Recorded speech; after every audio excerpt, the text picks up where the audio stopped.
একটা লোকের নাম জয় আছে, আছে না? আচ্ছা, উনি অটিস্টিক, প্রতিবন্ধী মানুষ। ঢোক গেলে তো খালি ঢালার কারণে ব্রেন মাঝে মাঝে 5,500 কোটি টাকা। এখন এটাতে কি সংখ্যা মালাকুল মউত বুঝবে না। 5,500 কোটি টাকা। সম্মানিত ভাইয়েরা, সকল স্বাধীনতা নিশ্চিত করার আগে জাতিকে দিতে হবে কথা বলার স্বাধীনতা। 17টি বছর 18 কোটি মানুষের কথা বলার স্বাধীনতাকে তারা হরণ করেছিল।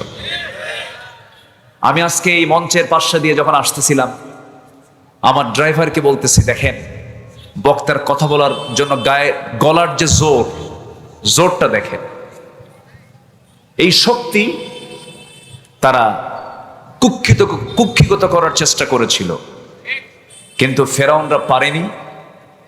এরা কি পারবে? পেরেছে? এখান থেকে প্রমাণিত হচ্ছে আল্লাহ ছিলেন, আছেন। বলেন ছিলেন, আছেন, থাকবে, কোনো সন্দেহ নাই। কোন দিক দিয়ে কি হলো, কি হয়ে গেল, কিন্তু কোন দিক দিয়ে কিছু হয় নাই। হকের বিজয় হয়েছে। বিজয় কে দিয়েছেন? জা আল হক ওয়া যাহাকাল বাতিল ইন্নাল বাতিলা কানা যাহুকা। জয়পুরহাট, যার জেলার নাম হলো জয় দিয়ে শুরু, কোনো পরাজয় নাই। বলেন আলহামদুলিল্লাহ। জেলার নাম কি? কোনো পরাজয় নাই। জয় নামে একটা সূরা আছে, সেই সূরার নাম হলো সূরাতুল ফাতাহ। তাহলে এই জেলার নাম কোন সূরায় আছে? কোন কিতাবে আছে? আস্তে কয়, কোন সূরা, কোন কিতাবে আছে? কোরআনে কারীমের একটা সূরার নাম হলো জয়পুর। ঠিক আছে না? সূরাতুল ফাতাহ থেকে আজকে আমি কিছু কথা বলবো, যেহেতু জয়ের এলাকায় আসছি, জয়পুর হাটে আসছি, সূরা ফাতাহ থেকে আমরা কিছু কথা শুনবো। জোরে বলি ইনশাআল্লাহ। আচ্ছা, যাই হোক, আমরা এখানে বিভিন্ন দলের লোক থাকতে পারেন, অন্য ধর্মের মানুষও থাকতে পারেন, সবাই আমাদের ভাই। ইসলাম সবার জন্য ওপেন। ইসলামে আসেন। দেখলেন তো 5ই অগাস্টের সন্ধ্যার সময় সেনাবাহিনী প্রধান, সাবেক প্রধানমন্ত্রীর 3 আত্মীয়, উনি প্রথম ডাকটা দিয়েছেন আমিরে জামাতকে। বলেছেন, আমিরে জামাতকে আমরা আমন্ত্রণ করেছি। এই কথার ভিতরে, এই আহ্বানের ভিতরে বহু অ্যানসার আছে না নাই? আসতে বলবেন না, আছে না নাই? এখান থেকে বেশি দূরে নয়, রংপুরের পীরগঞ্জে শাহাদত বরণ করেছে শহীদ আবু সাইদ।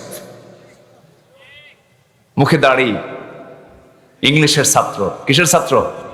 ইংরেজিতে অনার্স। দুর্বল ছাত্র, একটা ইউনিভার্সিটির ছাত্র সে। 5 ওয়াক্ত নামাজি, শপথের কর্মী। বুঝে নেন। বোঝা যায়? কথা বোঝা যায়? আমাদের কণ্ঠরোধ করার জন্য বহু চেষ্টা করা হয়েছে। আমরা হক কথা থেকে এক চুল পরিমাণ নড়িনি। আমাকে যারা আমার কথা যারা ফলো করেছেন এই 24-25 বছর, কোনোদিন আমার মুখ থেকে তেল মারা কোনো বক্তৃতা 1 সেকেন্ডের জন্য কেউ পান নাই। আমার তবিয়তি আসে নাই। আমাকে থানা হাজতে নেওয়া হয়েছে, আমাকে জেলখানায় নেওয়া হয়েছে। মেডিকেলে অসুস্থতার কারণে মেডিকেলে ছিলাম, সেখান থেকে টেনে হেঁচড়ে বের করে গাঁজাখোর, মদখোর এদের বিছানায় আমাকে শুয়ে রাখা হয়েছে। ওরা সারা রাত বিড়ি টানতো, বিড়ি টানার মাঝে আমাকে শুয়ে রাখতো। এই সমস্ত কথাগুলো জমা ছিল, বলিনি। তবে হ্যাঁ, আলেমদের রক্ত আর আলেমদের চোখের পানি বড় বিষাক্ত। ঠিক কিনা বলেন? আলেমরা যদি কাঁদে, আলেমদের রক্ত যদি ঝরে, সেই জমিন আল্লাহর দিন কায়েম হবেই, এতে কোনো সন্দেহ নাই। এখন আমাদের এখনো অনেক পথ বাদ আছে, অনেক কাজ করা বাদ আছে। খ্যাকশিয়ালের বিদায় হয়েছে, পাতিশিয়াল কিন্তু বসে আছে। আসতে বলবেন না, আছে না নাই? বিলবোর্ড দখল, সাইনবোর্ড দখল, এই দখলবাজিগুলো চলছে। অন্যায় যেই করুক না কেন, আমার ভাইও যদি অপরাধ করে হাত ভেঙে দেব, ঠিক কিনা? সতর্ক থাকতে হবে।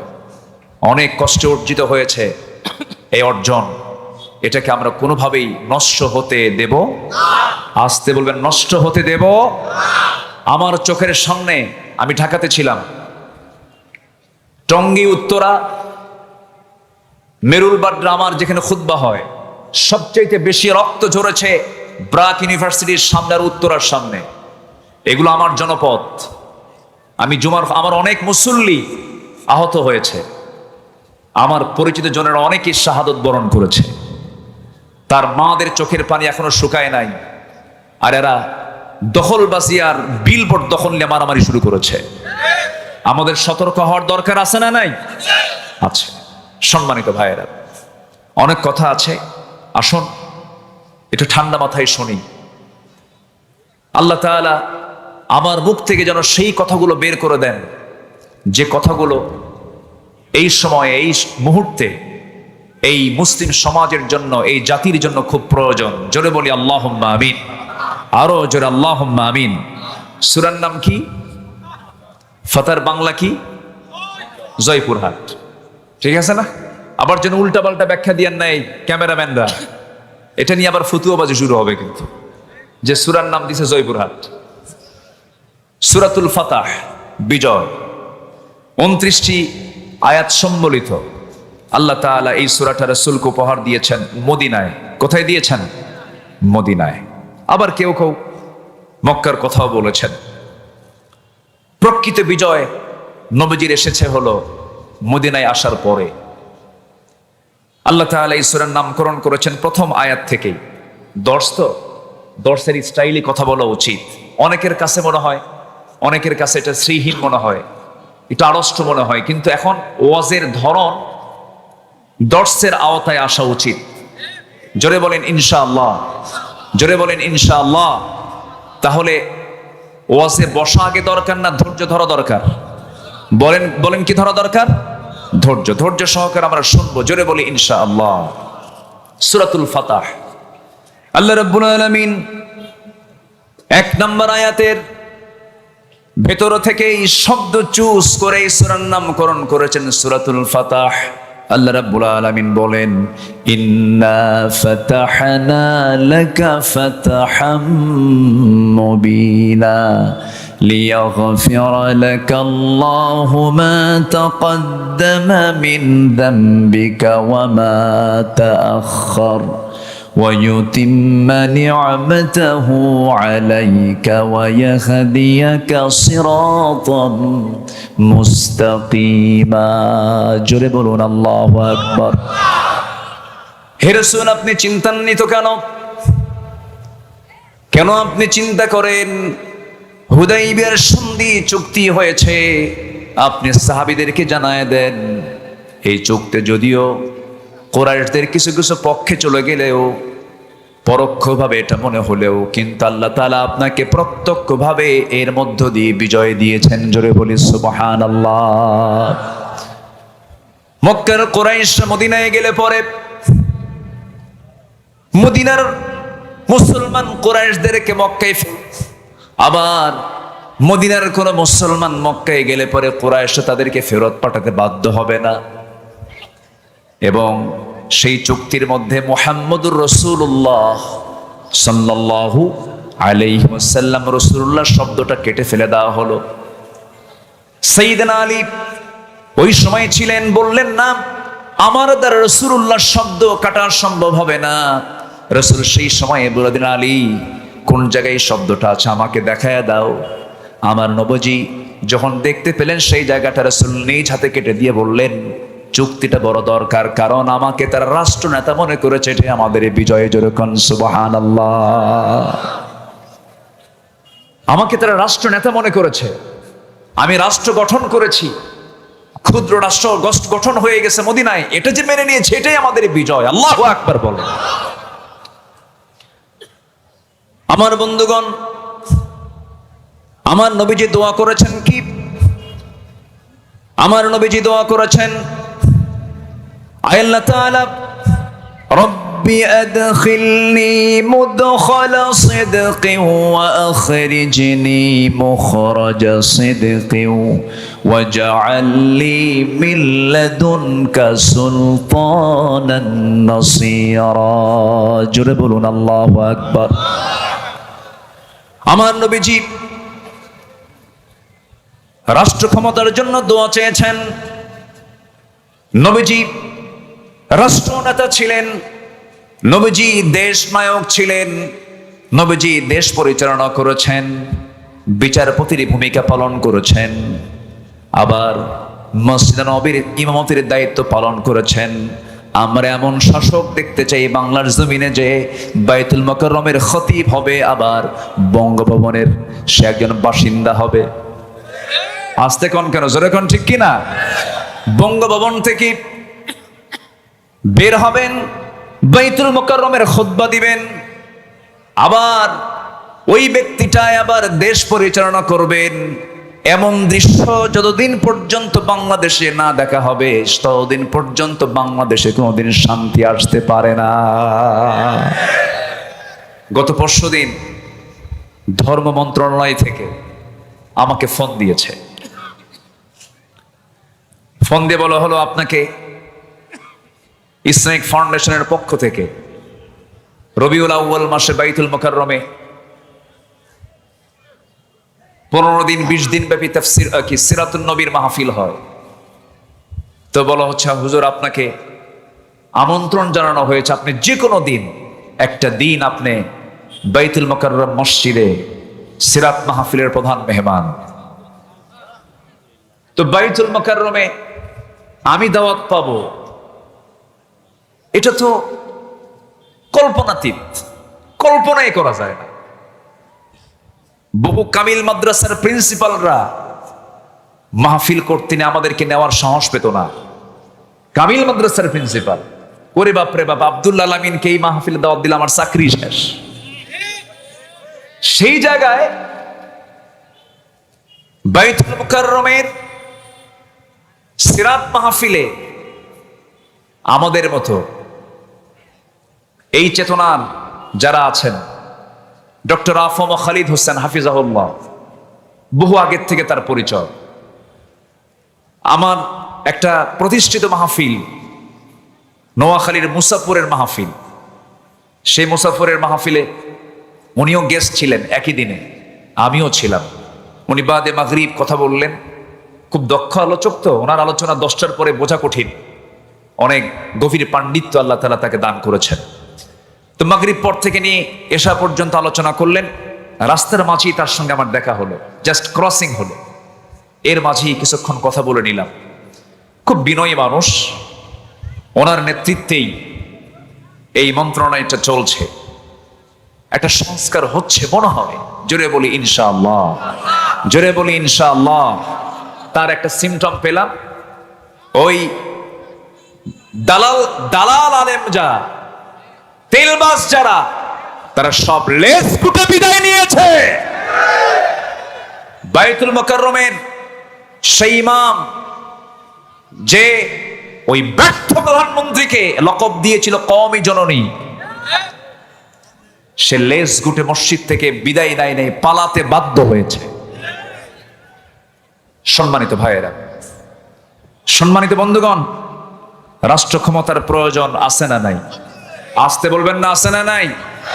অনেক কার্ড খেলেছে, আনসাররে লেলিয়ে দিয়েছিল, রিক্সা বাহিনীকে লেলিয়ে দিয়েছিল, শ্রমিকদেরকে লেলিয়ে দিয়েছিল, নিজেরা মন্দিরে হামলা করে সংখ্যালঘুর কার্ড খেলতে চেয়েছিল, কোন কার্ড কাজে লাগে নাই, লাগবে না। কারণ জনগণ ওদের সব ষড়যন্ত্র বুঝতে পেরেছে। জনগণ হয়ে গেছে এক একজন প্রশাসক। জোরে বলি আলহামদুলিল্লাহ। যে জাতি 10 দিনের মতো, প্রায় 10 দিন 2 সপ্তাহের মতো থানায় কোনো প্রশাসন নাই,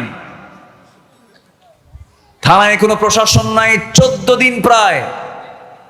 প্রশাসন ছাড়া একটা দেশ চলতে পারে, এক বিরল দৃষ্টান্ত হলো বাংলাদেশের মানুষরা। কে বলেছে আমার দেশের মানুষ খারাপ? কে বলেছে?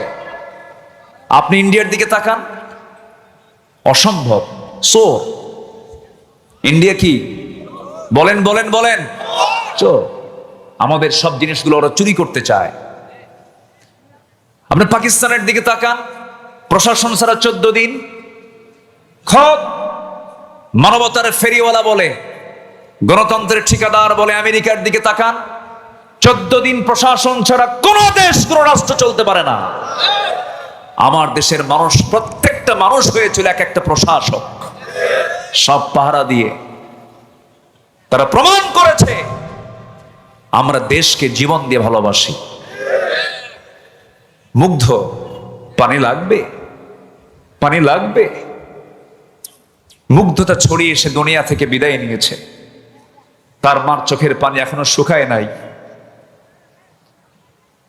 সম্মানিত ভাইয়েরা, মেডিকেল কলেজে গিয়েছিলাম, হসপিটালে গিয়েছিলাম, চোখ নাই, কান নাই, পা নাই, দুটো পা চলে গেছে।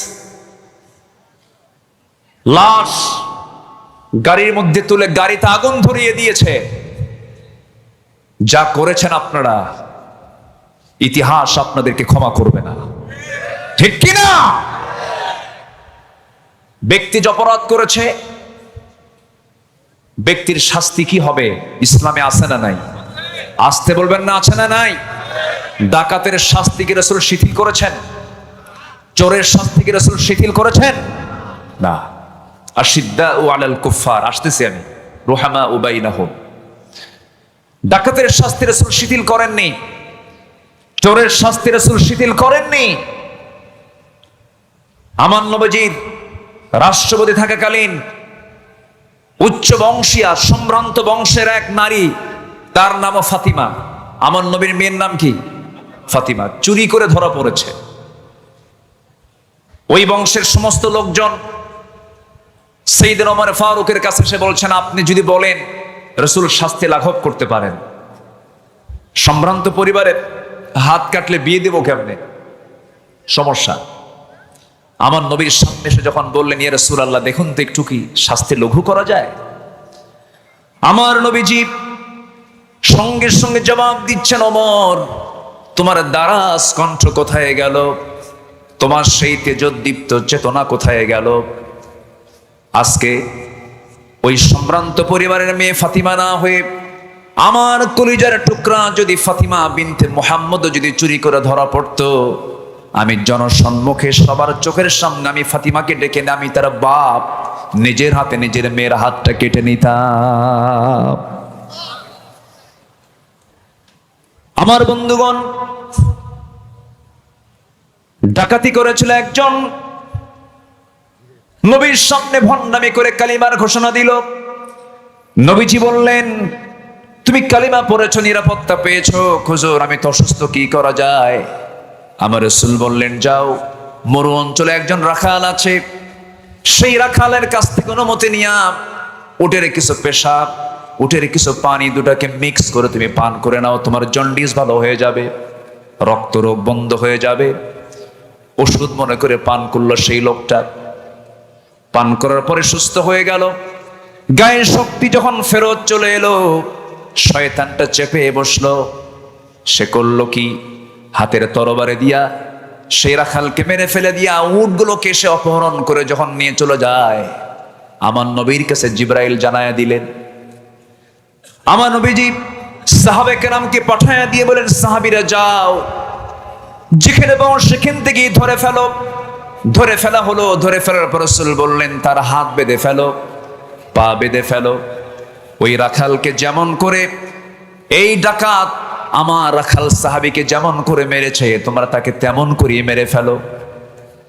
একটা করে হাত কেটে ফেলো, পা কেটে ফেলো, অঙ্গহানি করে ফেলো। আমরা সারা জীবন ওয়াজ শুনেছি, রাসূল দয়ার নবী, মায়ের নবী, সেই নবীজি এই সিদ্ধান্ত যখন জানিয়ে দিলেন, হাত কাটা হলো, পা কাটা হলো। এরপরে পানির জন্য ছটফট করতেছে। ওই ডাকাতটা মরুভূমির বালুগুলো চাটতেছিল।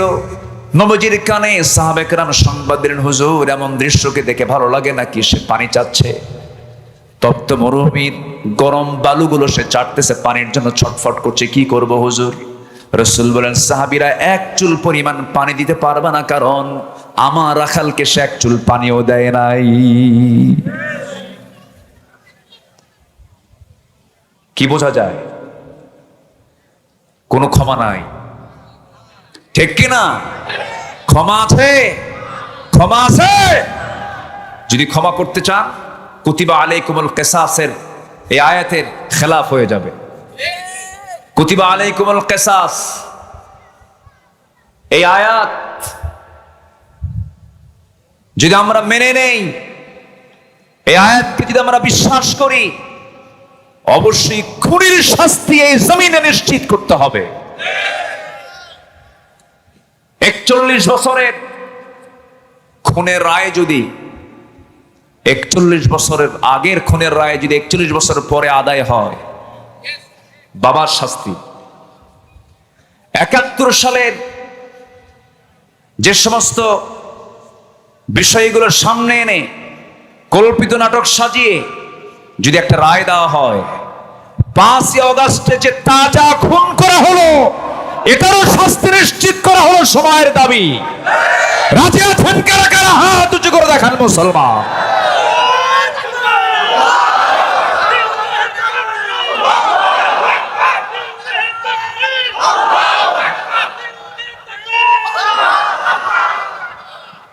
আল্লাহ কবুল করুন।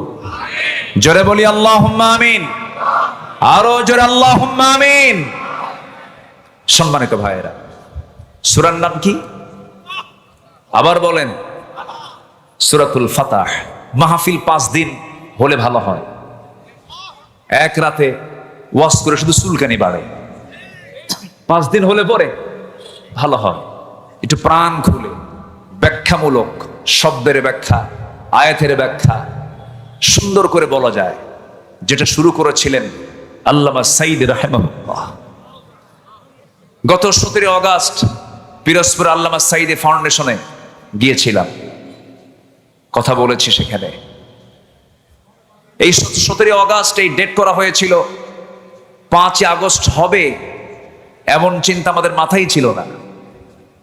13ই জুন আমরা ঢাকার একটা বৈঠকে বসে এই সিদ্ধান্ত নিয়েছিলাম।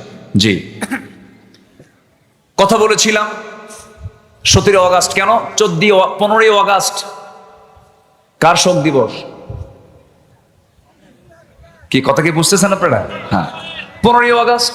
এখন 15ই আগস্টে এর আগে যদি 14 আগস্ট শাহাদত বরণ করেছেন আমাদের আল্লামা সাঈদী রাহিমাহুল্লাহ, তারা প্রোগ্রাম হয়তো করতে দেবে না। এই জন্য আমরা ভাবলাম এনএসআই, ডিজিএফআই, ডিবি, এসবি এদের বদনজর। কি নজর? পেট যদি হজম না হয় তখন কি কি কি কয়? বদহজম। তো ওদের বদনজর থেকে বাঁচার জন্য আমরা 14 তারিখের পরিবর্তে 17 তারিখে নিয়ে গেলাম। সেই 17 আগস্টে সেখানে গিয়েছিলাম, কথা বললাম। কই সেই পাড়ের হাটের সেই সাক্ষীগুলো, বরঞ্চ সেখানে একজন এসেছিল, কি নাম? সুখরঞ্জন বাড়ি। একসঙ্গে বসে প্রায় 2 ঘন্টা কথা বললাম। এই সুখরঞ্জন বাড়ির ঈমান না থাকতে পারে, সুখরঞ্জন বাড়ির ঈমান হয়তো কালেমাটা পড়ে নাই, কিন্তু বহু আলেম ওলামার চাইতে তার চরিত্র ভালো। সে বলেছে, আমি জীবন দেব কিন্তু মিথ্যা সাক্ষী দিতে পারবো না।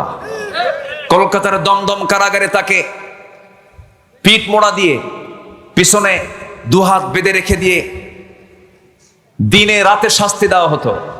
বলা হতো, তুই একটা রায় দিবি, নচেত তোকে দুনিয়া থেকে বিদায় করব, তুই সাক্ষী দিবি। কিন্তু সেই হিন্দু সুখরঞ্জন বালি সে বলল, না, অসম্ভব, আমার পক্ষে সম্ভব না। সে অনড় ছিল, তার চোখের পানি আমাকে অনেক ভাবিয়ে তুলেছে। আহারে, সে যদি খিয়ারকুম ফিল জাহেলিয়া খিয়ারকুম ফিল ইসলাম। আমি তাকে বললাম, ভাই কোনো কথা নেই, আপনি কালেমা পড়েন। দেখি যে মুস্কি মুস্কি হাসে, দোয়া করেন, হয়তো কালেমা পড়তেও পারে ইনশাআল্লাহ। আমরা লেগে আছি ওর পিছনে, আমরা লেগে আছি, আমরা কাজ করছি। এখন আমরা দুই একটা করে আওয়ামী লীগ ধরবো আর কালেমা পড়াবো। জোরে বলি ইনশাআল্লাহ, জোরে করেন ইনশাআল্লাহ। ওরা বলেছিল এই দেশে ওয়াজের নামে কোনো রাজনীতি চলবে না। মাহফিলে এই মঞ্চটাকে দখল শুধু নয়, এই পোস্টারটাও তারা দখল করে ফেলেছিল। এই পোস্টারে আমার নামটা কেন আগে দেওয়া হয়েছে? আমরা আলেম, আমরা বক্তা, আমাদের নামটা আগে, আর এমপি স্থানীয় আতি পাতি আছে না, ওদের নামটা একটু পড়ে, আমাদের নামটা কেন আগে দেওয়া হলো? এইটাকে অপরাধ মনে করে মাহফিলে 144 জারি করেছে ওরা। এত বড় জালিম নিকটবর্তী ইতিহাসে কেউ ইতিহাস সৃষ্টি করতে পারে নাই। ওয়াজের নামে রাজনীতি আমরা করি না, ওরা করেছে।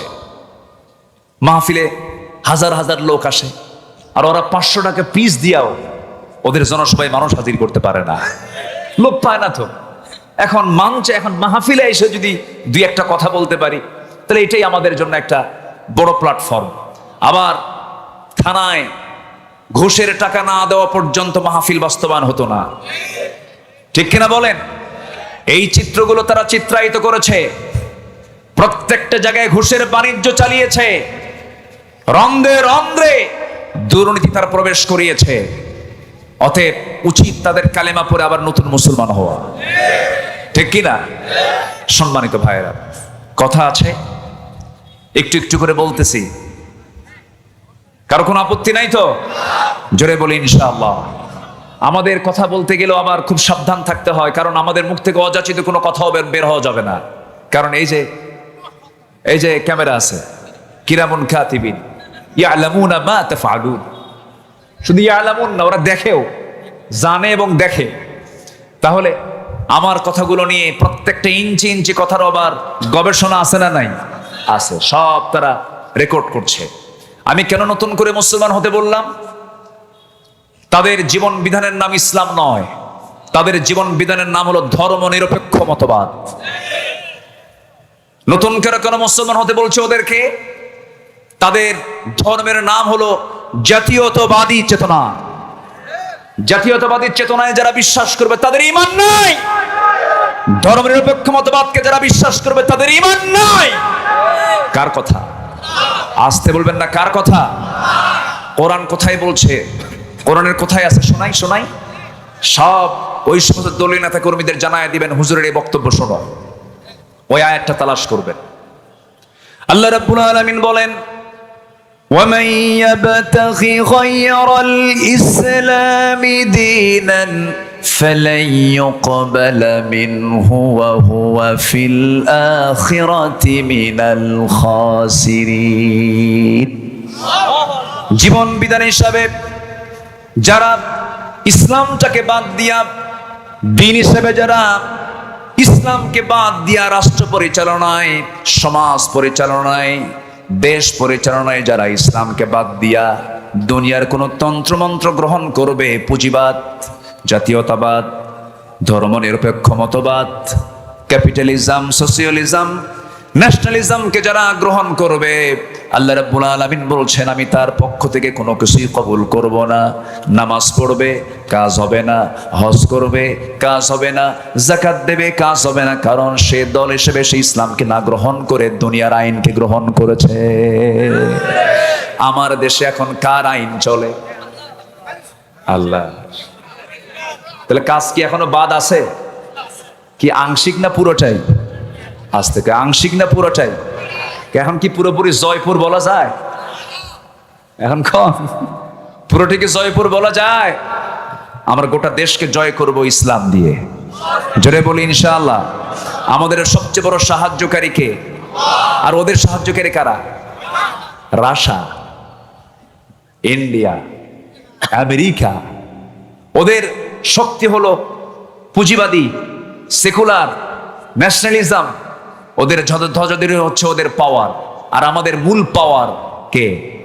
আসতে বলবেন না, কে? সেই পাওয়ার, সে আল্লাহ তাআলা ফেরাউনকে পানিতে চুবায় মেরেছেন। ফেরাউনকে সকালবেলা তা জানতো? যেদিন ফেরাউনকে ফেরাউন জানতো?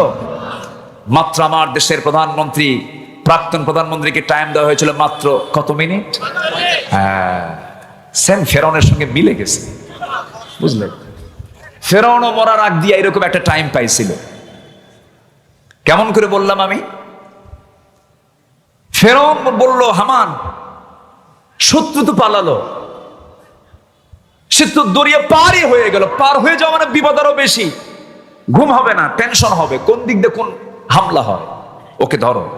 হামান বলল, আপনি চিন্তা করবেন না, একটু দেখে আসি। ঘোড়ায় চড়ে দাবড়ায় দিল। যে রাস্তায় মুসা আলাইহিস সালাম তার 12টা গোত্র নিয়ে বাইপাস, আরো 11টা রাস্তা, মোট কয়টা রাস্তা? 12টা। মোট কয়টা রাস্তা? 12 গোত্র, কয়টা রাস্তা? 12টা রাস্তা। একদম শীতাতপ নিয়ন্ত্রিত, পর্যাপ্ত আলো, কারণ সমুদ্রের নিচে কি আলো থাকে না অন্ধকার থাকে? অন্ধকার, আলো ছাড়া তো যেতে পারবে না। তাহলে আলো প্লাস শীতাতপ নিয়ন্ত্রিত, এবং টানেল, তো একটা টানেল, একটা গুহার মতো টানেল, সেখানে অক্সিজেনের দরকার আছে না নাই? আছে। যারা সৌদি আরবে গেছেন, মক্কা হজ করতে গেছেন, বিভিন্ন পাহাড় যখন অতিক্রম করতে টানেল দিয়ে যেতে হয়, সেখানে কৃত্রিম অক্সিজেন থাকে। তো আল্লাহ তাআলা কৃত্রিম অক্সিজেন, পর্যাপ্ত আলো, শীতাতপ নিয়ন্ত্রিত অবস্থা তৈরি করে 12টা রাস্তা আজ থেকে 4000 বছর আগে বানিয়েছেন ইমানদারদের জন্য। কয়টা রাস্তা? 12টা। ইমানদাররা পার হয়ে গেছে। এখন ফিরআউন ওয়া হামান, হামান কয় ফেরাউন, ওরা যেহেতু পার হলো, দেখি আমরা পার হতে পারি নাকি, ওর বাপের রাস্তা নাকি। পার হতে নিল। ফেরাউনের পার হতে কোনো সমস্যা হলো না। ফেরাউন চেক করার জন্য গেছে, এপার থেকে ওপারে চলে গেছে, আবার ওপার থেকে এপারে চলে আসছে। হামান বলতেছে, ফেরাউন কোনো অসুবিধাই নাই, আমি সব চেক আপ করে আসছি, ক্লিয়ার রাস্তা, কোনো সমস্যা না। আল্লাহ কয়, ঠিক আছে, ক্লিয়ার, তোরে ধরবো একটু পরে, তোর মুরব্বীর আগে ধরবে। কার আগে ধরবে? মুরব্বীকে আগে ধরবে। মুরব্বী, ঠিক আছে না? এখন তো কত যে কোন দিকে কোন কথা মানে ভাইরাল হয়ে যায়। আচ্ছা, শেষ পর্যন্ত আগে মুরব্বীকে চালায় দিল। ফেরাউন খুব ভীত ছিল।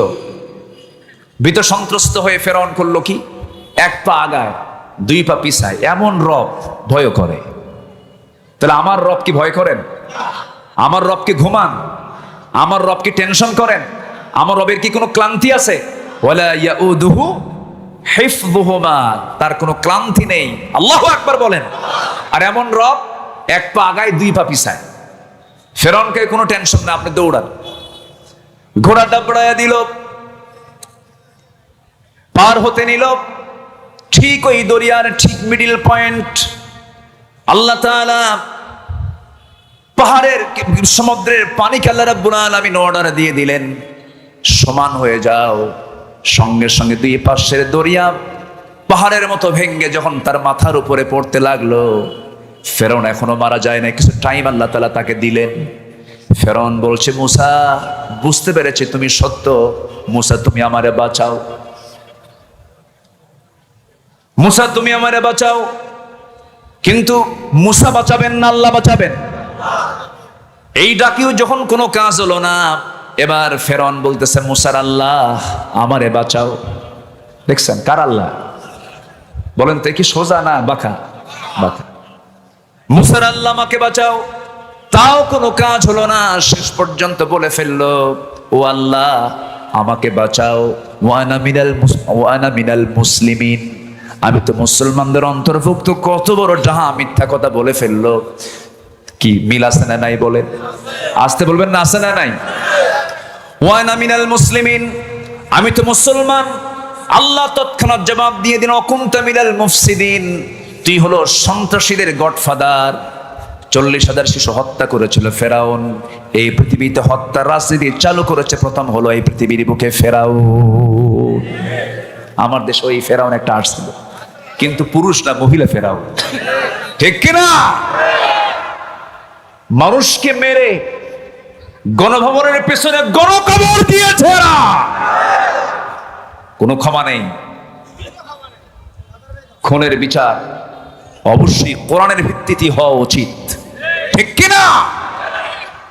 এখন এসপি আমাদের মোবাইলে ফোন দেয়, এসপি, ডিআইজি, ওসি, ফোন দিয়ে বলে, হুজুর একটু তাকায়েন। কি কথা কি বুঝতেছেন? একটু নজর দিয়েন, হ্যাঁ একটু নেক নজর দিয়েন।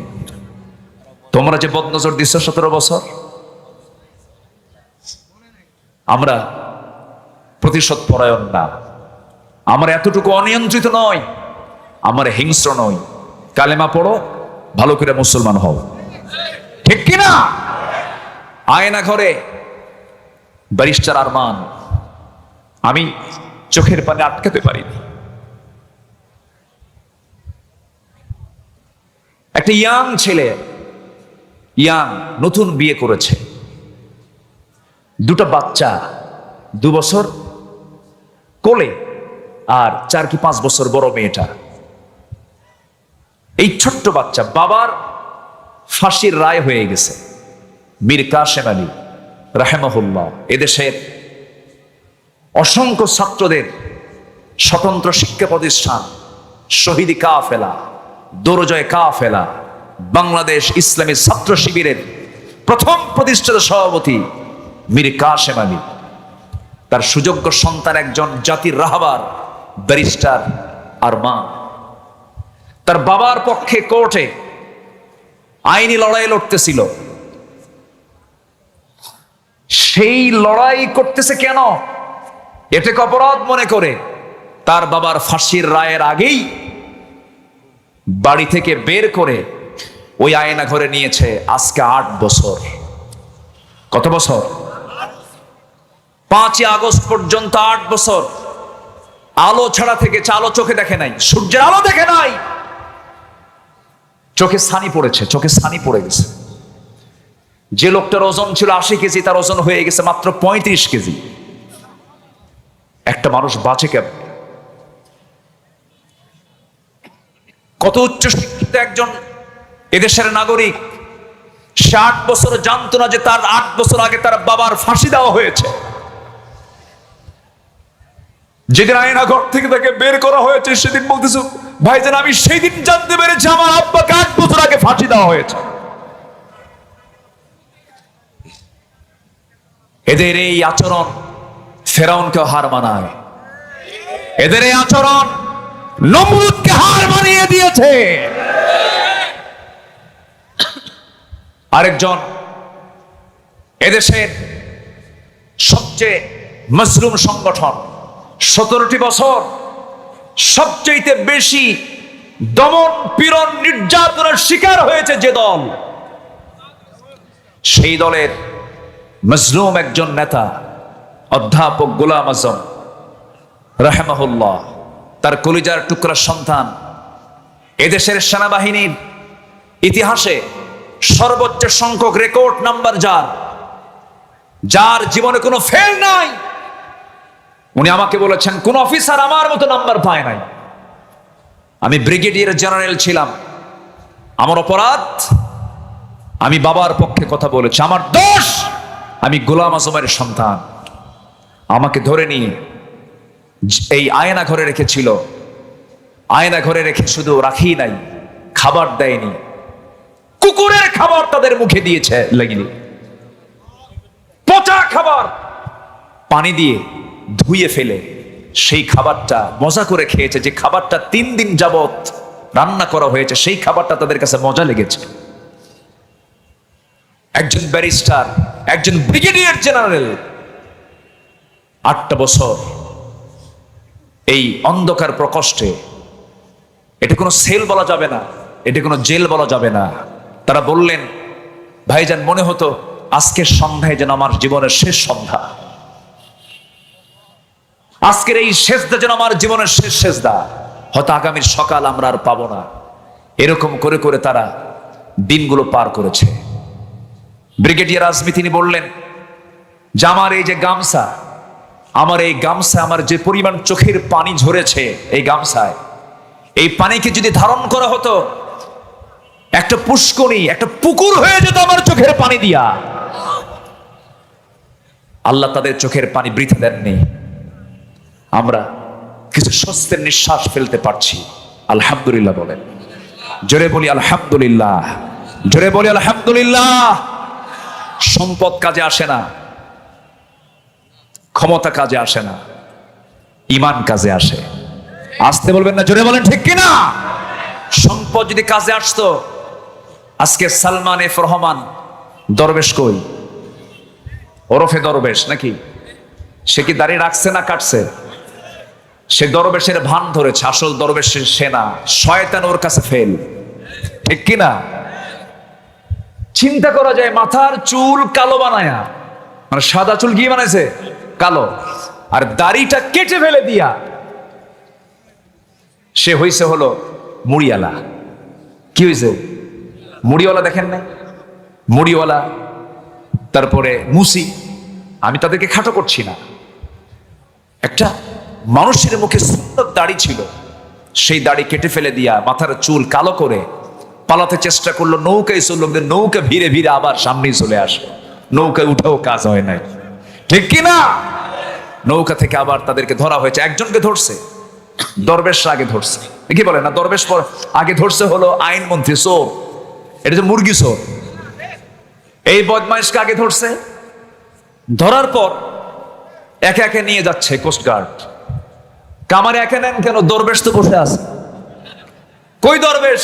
ও দাড়ি কাটছে। চিন্তা করেন, পাপী কিন্তু পাপীকে ছাড়ে না, ঠিক কিনা?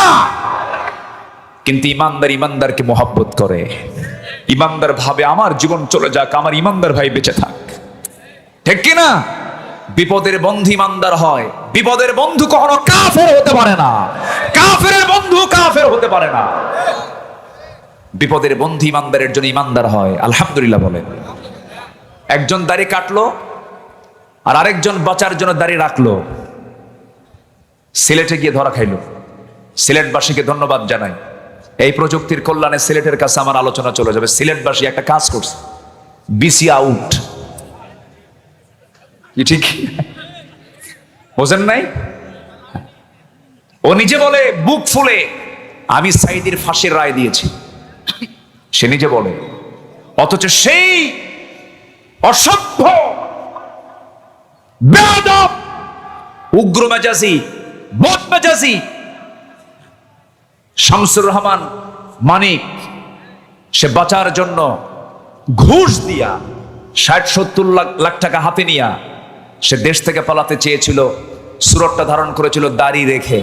একজন পালাতে চাইলো কি দাড়ি কেটে, আরেকজন দাড়ি রেখে।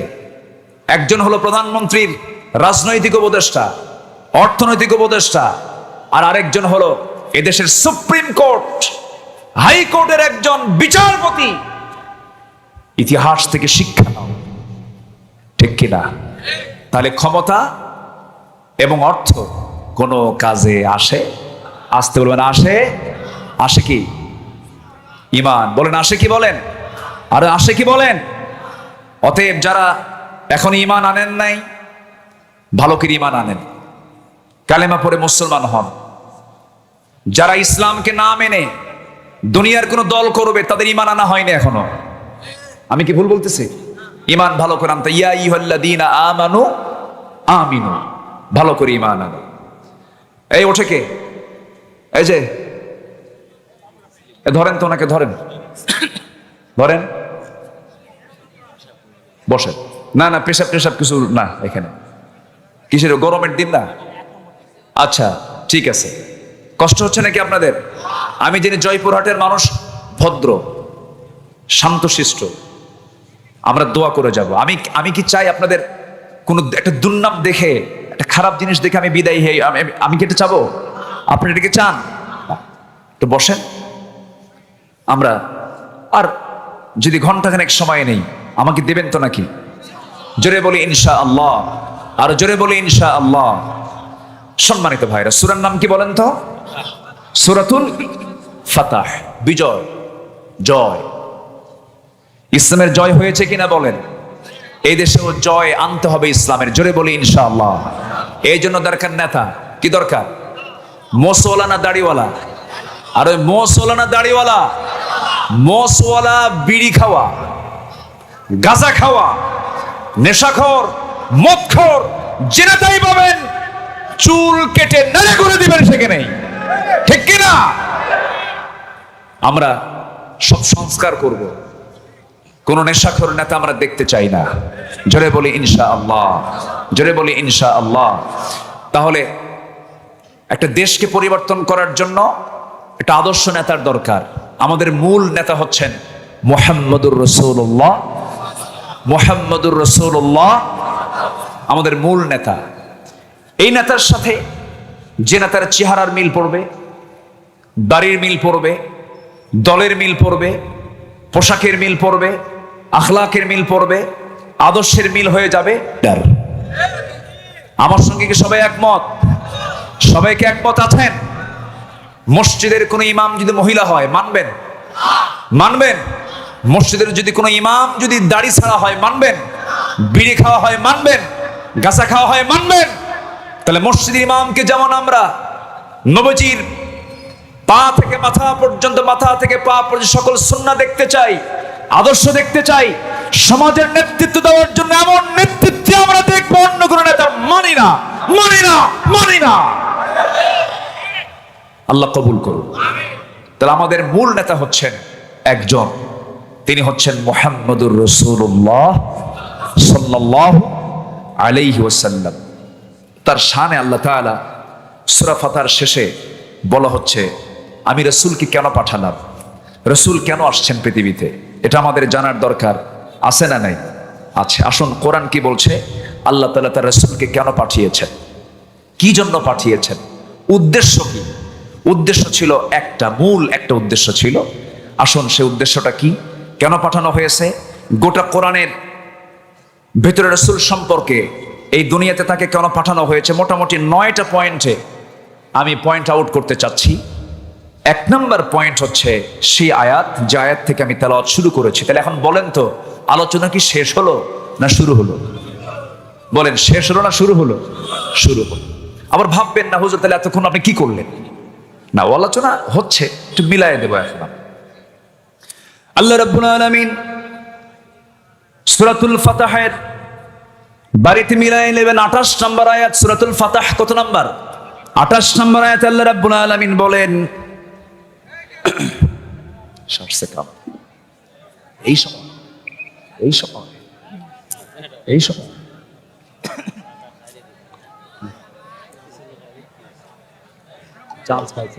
গরম গরম গরম থাকা কঠিন। আর আধা ঘন্টার সময় আমাকে একটু দেবেন, রাজি আছি না ইনশাআল্লাহ? জোরে বলি ইনশাআল্লাহ। একটু বসে। রাসূলকে পাঠানো হয়েছে 1 নম্বর কারণ হলো, আল্লাহ রাব্বুল আলামিন বলেন, হুয়াল্লাযী আরসালা রাসূলাহু বিল হুদা ওয়া দীনিল হক লিইয়ুযহিরাহু আলাদ-দীনি কুল্লিহি ওয়া কাফা বিল্লাহি শাহীদা। এই আয়াত আল্লাহ রাব্বুল আলামিন অন্য জায়গায় বলছেন একই কথা, হুয়াল্লাযী আরসালা রাসূলাহু বিল হুদা ওয়া দীনিল হক লিইয়ুযহিরাহু আলাদ-দীনি কুল্লিহি ওয়ালাউ কারিহাল মুশরিকুন। আল্লাহ রাব্বুল আলামিন তিনি তার রাসূলকে সত্য দিন দিয়ে পাঠিয়েছেন, যেন তিনি কি করতে পারেন, গোটা পৃথিবীতে যত দিন আছে, গোটা দুনিয়ায় সকল দিনের উপরে যেন তিনি আল্লাহর দিন ইসলামকে যেন তিনি বিজয়ী করতে পারেন। এই জন্য আল্লাহ তাআলা তাকে পাঠিয়েছেন। এতে যদি কাফেরদের জ্বালা হয়, মুশরিকদের জ্বালা হয়, এতে কোনো যায় আসে না। সাক্ষ্য প্রদানের জন্য এটার চাইতে উত্তম সাক্ষ্য আর কি হতে পারে? ওয়া কাফা বিল্লাহি শাহীদা। আমার বন্ধুগণ, আমার এই সবুজ ভূখণ্ড, আমার 55,000 বর্গ মাইল এই সোনার বাংলাদেশ, আমি গোটা দুনিয়ার বহু দেশ সফর করেছি, যত দেশ আমি ঘুরেছি, এদেশের মাটি, এদেশের আবহাওয়া, এদেশের গাছগাছালি, এদেশের নদী নালা খাল বিল, এদেশের পাহাড় অঞ্চল, সমুদ্র অঞ্চল, এত সুন্দর করে সাজানো দেশের মতো একটা দ্বিতীয় দেশ এই গোটা দুনিয়াতে আমি আর পাই নাই। এত সুন্দর একটা দেশ, যে দেশের মানুষ সব দিক থেকে ভালো একটা পরিবেশ পেয়েছিল, সব পেয়েছিল, কিন্তু একটা বড় সংকট, একটা বড় ক্রাইসিস পড়ে আছে, সেটা হলো সুন্দর নেতৃত্ব আমরা এখনো পাই নাই। দেশ স্বাধীন হয়েছে 50 বছর, এই 50 বছর পার হওয়ার পরও আজ পর্যন্ত আমরা সুন্দর একটা পরিবেশ পেলাম না, কেবল নিঃশ্বাসটা ছাড়তে পেরেছি। এখন নবীজিকে আল্লাহ তাআলা যে উদ্দেশ্য নিয়ে এই দুনিয়াতে পাঠিয়েছিলেন, সেই দিন বিজয়ী করার দায়িত্ব কি আমাদেরও আছে না নাই? আসতে বলবেন না, আছে না নাই?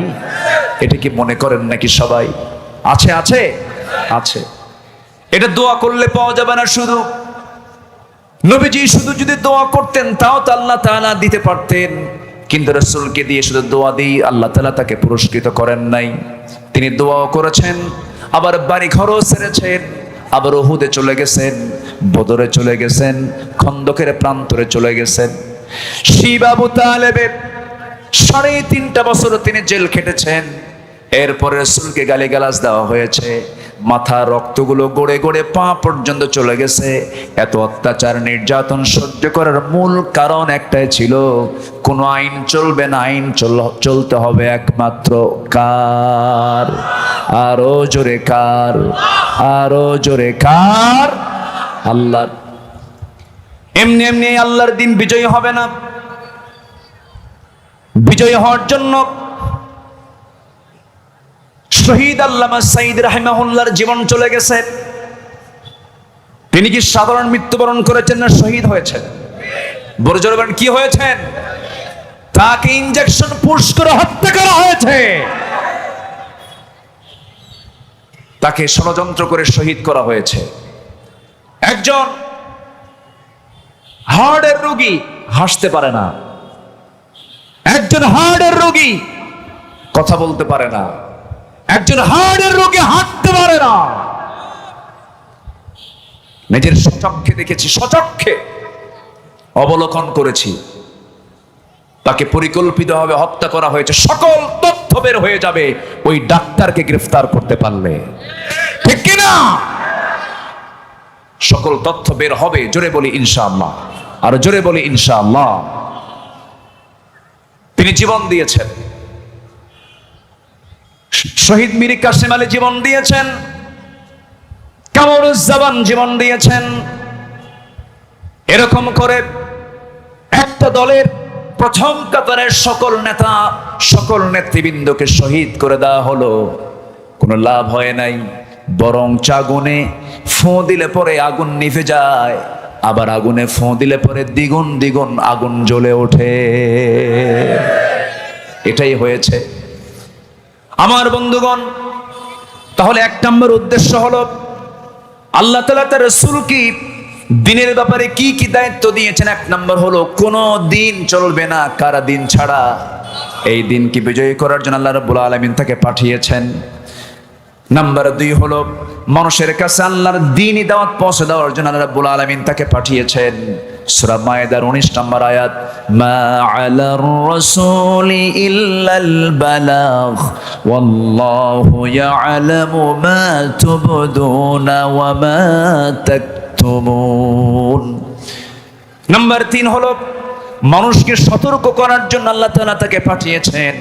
وأنذر عشيرتك الأقربين। নাম্বার 4 হলো, মানুষকে রবের দিকে আহ্বান করার জন্য তাকে পাঠানো হয়েছে। উদউ ইলা সাবিলি রাব্বিকা বিল হিকমাতি ওয়াল মাউইযাতিল হাসানাহ وجادلهم بالتي هي أحسن إن ربك هو أعلم بمن ضل عن سبيله وهو أعلم بالمهتدين। নাম্বার 5 হলো, উপদেশ দেওয়ার জন্য আল্লাহ রাব্বুল আলামিন তাকে পাঠিয়েছেন। আল্লাহ রাব্বুল আলামিন তার ব্যাপারে তাকে অর্ডার দিয়ে বলছেন, ফাযাক্কির ইন্নামা আনতা মুযাক্কির। নাম্বার 6 হলো, মন গড়া কোনো কথা না বলার জন্য তাকে পাঠানো হয়েছে। আমার নবীজি যত জীবনে কথা বলেছেন, কার কথা? নিজের কথা না কার কথা? মন গড়া না আল্লাহর কথা? আল্লাহর কথা। আল্লাহ তাআলা কি শক্ত কথা বলেছেন? আল্লাহ রাব্বুল আলামিন তার ব্যাপারে বলেছেন, ওয়া মা ইয়ানতিকু আনিল হাওয়া ইন হুয়া ইল্লা ওয়াহয়ুন ইউহা। তিনি নবুয়ত প্রাপ্তির পর থেকে শুরু করে নিয়ে 63 বছর 9 ঘন্টা জীবিত ছিলেন। শেষ নিঃশ্বাস পর্যন্ত যত কথা বলেছেন, প্রত্যেকটা কথার মধ্যে ইঙ্গিত ছিল একমাত্র কার? আল্লাহর। নাম্বার 7 হলো দিন প্রচারে বল প্রয়োগ না করা। আমরা কি হিন্দুদেরকে বলি জোর করে তোমরা ইসলাম কবুল করো? আজ থেকে বলি? রাসূল বলেছেন তার নিজের চাচা আবু তালেব, তিনি কি জোর করতে পারতেন না? অনেক কিছু বলতে পারতেন না? জোর করেছেন না। আমার নবীজি নিজের কলিজার টুকরা 2 মেয়েকে বিয়ে দিয়েছিলেন। আবু লাহাবের 2 ছেলের সঙ্গে রাসূল বিয়ে দিয়েছিলেন তার 2টা মেয়েকে। দিন যখন চলে এলো, নবুয়ত যখন পেলেন, 2টা মেয়েকে নবীর ঘরে তালাক দিয়ে পাঠায় দেওয়া হলো। নবুয়ত প্রাপ্তির পরে ইসলাম তেমন একটি বিধানের নাম। ইসলাম আছে, সম্পর্ক আছে, ইসলাম নাই, সম্পর্ক নাই। আর ওদের সম্পর্ক দেখেন, বিয়ের বাড়ি হলো আমেরিকা। বিয়ের বাড়ি কোথায়? দেশকে খুব ভালোবাসে। আরেক বিয়ের বাড়ি হলো ইংল্যান্ড। এক বিয়ে ইহুদি, আরেক বিয়ে হলো নাসারা। আল্লাহ তাআলা বলছেন এই পৃথিবীতে মুসলমানদের সবচাইতে বড় দুশমন হলো ইহুদি আর নাসারা। আর আত্মীয়তা করার কোনো জায়গা পায় নাই। আত্মীয়তা পাইছে হলো আমেরিকা, আত্মীয়তা পাইছে হলো ইউরোপ। এই হচ্ছে তাদের দেশের প্রতি প্রেম, দেশের প্রতি ভালোবাসা। 18 কোটি মানুষ, এর মধ্যে আর কোনো মহিলা খুঁজে পায় নাই। চলে গেছে সেই 7 সাগর 13 নদী পাড়ি দিয়া কোথায় গেছে? আমেরিকা। যাও, গেছি যখন বিয়েই বাড়ি থাকো। কি ঠিক কিনা? আল্লামা সাঈদীর কথাগুলো আজকে অক্ষর অক্ষরে মিলে যাচ্ছে। এদিকে গোড়ায় ঝাঁকি মারবো, দিল্লিতে গিয়ে পড়বা। ঠিক কিনা? সব মিলে গেছে। এমন একটা সময় আসবে পালানোর মতো একটি দূরের গর্ত খুঁজে পাবা না। তিনি যে দেশের, কি ব্যাপার, তিনি যে দেশের অগণন মানুষের একজন আধ্যাত্মিক লিডার ছিলেন, এতে চুল পরিমাণ কোনো সন্দেহ না। তিনি যা বলেছেন, আল্লাহর ওলিদের মাঝে ফালহামাহা ফুজুরাহা ওয়া তাকওয়াহা, ইলহামটা কে দিয়ে দেন? ওলিদের কারামত মিথ্যা না সত্য? কারামত মিথ্যা না সত্য? সত্য। তবে মাঝে মাঝে খুব একটা জিনিস খুব খারাপ লাগে। আজকে যদি আল্লামা সাঈদী যদি বেঁচে থাকতেন, গোটা পৃথিবীর ইতিহাসে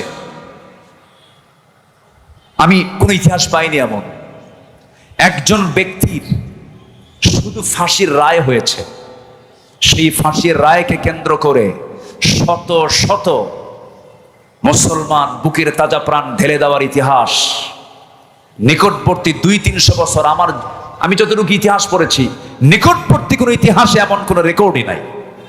আল্লাহু আকবার বলেন। সম্মানিত ভাইয়েরা, তাহলে দিন প্রচারে কোনো কি জোর প্রয়োগ করা যাবে?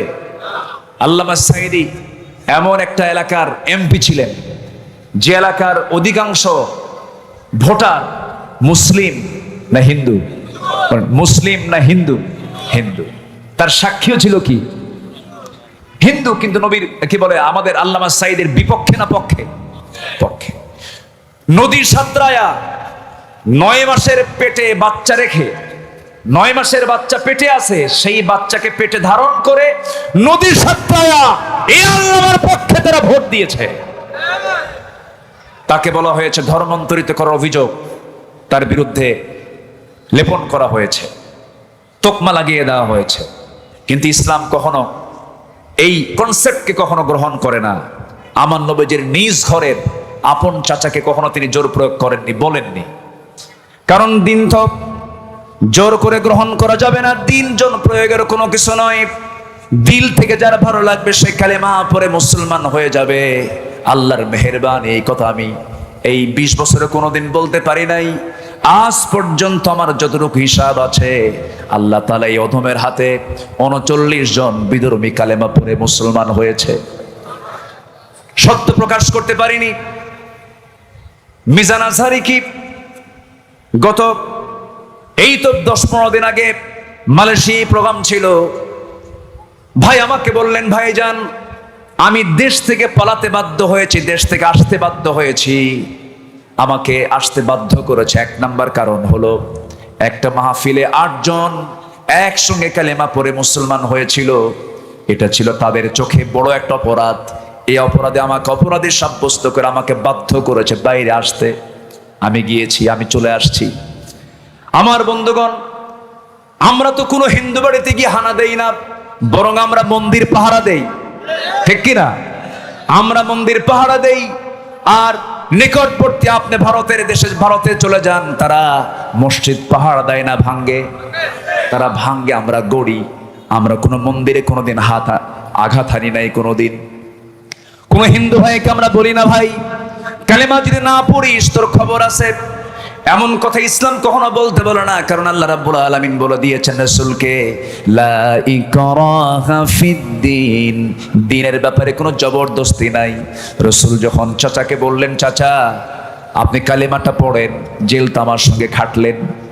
আবু তালেব বলে, মুহাম্মদ শোনো, হাসবুনা মা ওয়াজাদনা আলাইহি আবাআনা, আমাদের জন্য যথেষ্ট। আমার বাপ দাদা যা কিছু রেখে গেছে এর বাইরে যাব না। আমার বাপ আমার দাদা যা করে গেছে এর বাইরে যাব না। রাসূল কিচ্ছু বললেন না।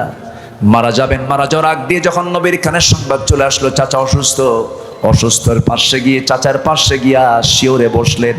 মাথা থেকে পা পর্যন্ত হাত বুলাইয়া দিলেন। হাত বুলাইয়া দিয়া দিয়া আদর করে করে বলছে, চাচা ভাষা শিখালেন, কথা শিখালেন, ব্যবসা শিখালেন, আমাকে বিয়ে করালেন, আমাকে সবকিছু আপনি আমাকে আগলাইয়া দিলেন। জন্মের পূর্বে বাপ হারাইছি, জন্মের পরে মা হারাইছি, 8 বছরে দাদা হারাইছি।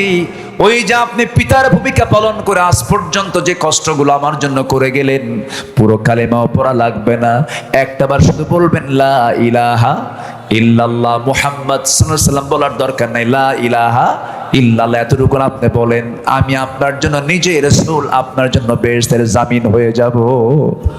শুধু একটাবার বলেন। আমার নবীজির সবচেয়ে বড় আফসোস হয়েছিল সেদিন। শানে নজরুল তাই বলে, আমার নবীজির চোখের পানি দিয়া দাড়িগুলো ভিজে যাচ্ছিল। আবু তালেব কি করেন নাই? অনেক সাহাবিয়াত অবদান রাখতে পারেন নাই যে অবদান আবু তালেব রেখেছিলেন। নবীজি আঘাতপ্রাপ্ত হন, আবু তালেব সামনে দাঁড়ায় বলে, আবু জাহেল আমার চোখের সামনে মুহাম্মাদের একটা চুল তুই ক্ষতি করবে, একটা চুলের আঘাত করবে, আমি তোকে ছাড়বো না। তাকে ডান থেকে বাম থেকে সব দিক থেকে রাসূলকে পাহারা দিয়েছে যে লোকটা, তার নাম হচ্ছে আবু তালেব। নিজের চোখে রাসূলের অনেক আশ্চর্য ঘটনাও দেখেছে। এ আবু তালেব, আমার নবীজি জন্ম নিয়েছেন, জন্ম নেওয়ার পর মার চোখে আনন্দ থাকার কথা, কিন্তু মার চোখে কোনো আনন্দ নাই। কেন আনন্দ নাই? স্বামী নাই। স্বামী ছাড়া সন্তান তিনি পেটে ধারণ করেছেন, স্বামী আগেই চলে গেছে, সন্তান চলে আসলো। সন্তানটা আসার পর একজন মার কাছে সবচেয়ে বড় প্রত্যাশার জায়গা হলো তার স্বামীর কোলে সন্তানকে উঠাইয়া দেওয়া। স্বামী দুনিয়া থেকে আগেই বিদায় নিয়ে নিয়েছে। সন্তান যতবার দেখে মা আমেনার চোখের পানি ফুরায় না, হাউমাউ করে কান্দে। সন্তান কোলে নিতে পারেন না। গভীর রাত, চাঁদনি রাত, সন্তানকে চাঁদনি আকাশের রাত, আকাশের নিচে চাঁদনি রাতে শোয়ায় রেখেছেন। আমেনা সন্তানের কাছে গেলে পরে হাওমা করে কান্দেন। আবু তালেব একদিন বলতেছে, মুহাম্মদ তুমি তো আল্লাহর নবী হয়ে গেছো, একটা কথা বলি তোমাকে। কি কথা চাচা আপনি বলেন? তুমি যখন জন্ম নাও 2 থেকে 3 দিন বয়স, তোমার মা তোমার কাছে থাকে না, তোমাকে দেখলে হাওমা করে কান্দে, তোমাকে একা চাঁদনি আকাশের নিচে শোয়ায় রেখেছে, তোমার পাশে কেউ নাই, তুমি হাত পা নড়াচড়া করছো। আমি নিজের স্বচক্ষে, আমি নিজের চোখে দেখতে পেলাম। তুমি তোমার ডান হাতটা যখন বাম দিকে নাও, চাঁদটা তোমার হাতের সঙ্গে বাম দিকে আসে। আবার যখন তোমার হাতটা যখন আবার ডান দিকে নাও, চাঁদটা ডান দিকে যায়। আবার 2 হাতটা যখন টেনে টেনে নিচের দিকে নিয়ে আসো, চাঁদটাও তোমার চোখের কাছাকাছি চলে আসে। এই যে চাঁদটা ডানে যায়, চাঁদটা বামে যায়, নিচের দিকে চলে আসে, কাছাকাছি চলে আসে। এটাকে সত্য দেখছি না মিথ্যা দেখছি? রাসূল বলেন, চাচা জন্মের পূর্বে আমার বাপ মারা গেছে, আমার আব্বা দুনিয়া থেকে আগেই বিদায় নিয়েছেন। আমার মা যখন আমাকে ভূমিষ্ঠ করলেন, আমার মা আমাকে কোলে নিতে গেলেই হাওমা করে কান্দেন, স্বামীর কথা মনে হয়ে যায়। এই জন্য আমাকে সময় দেবে কে, আমাকে টাইম দেবে কে?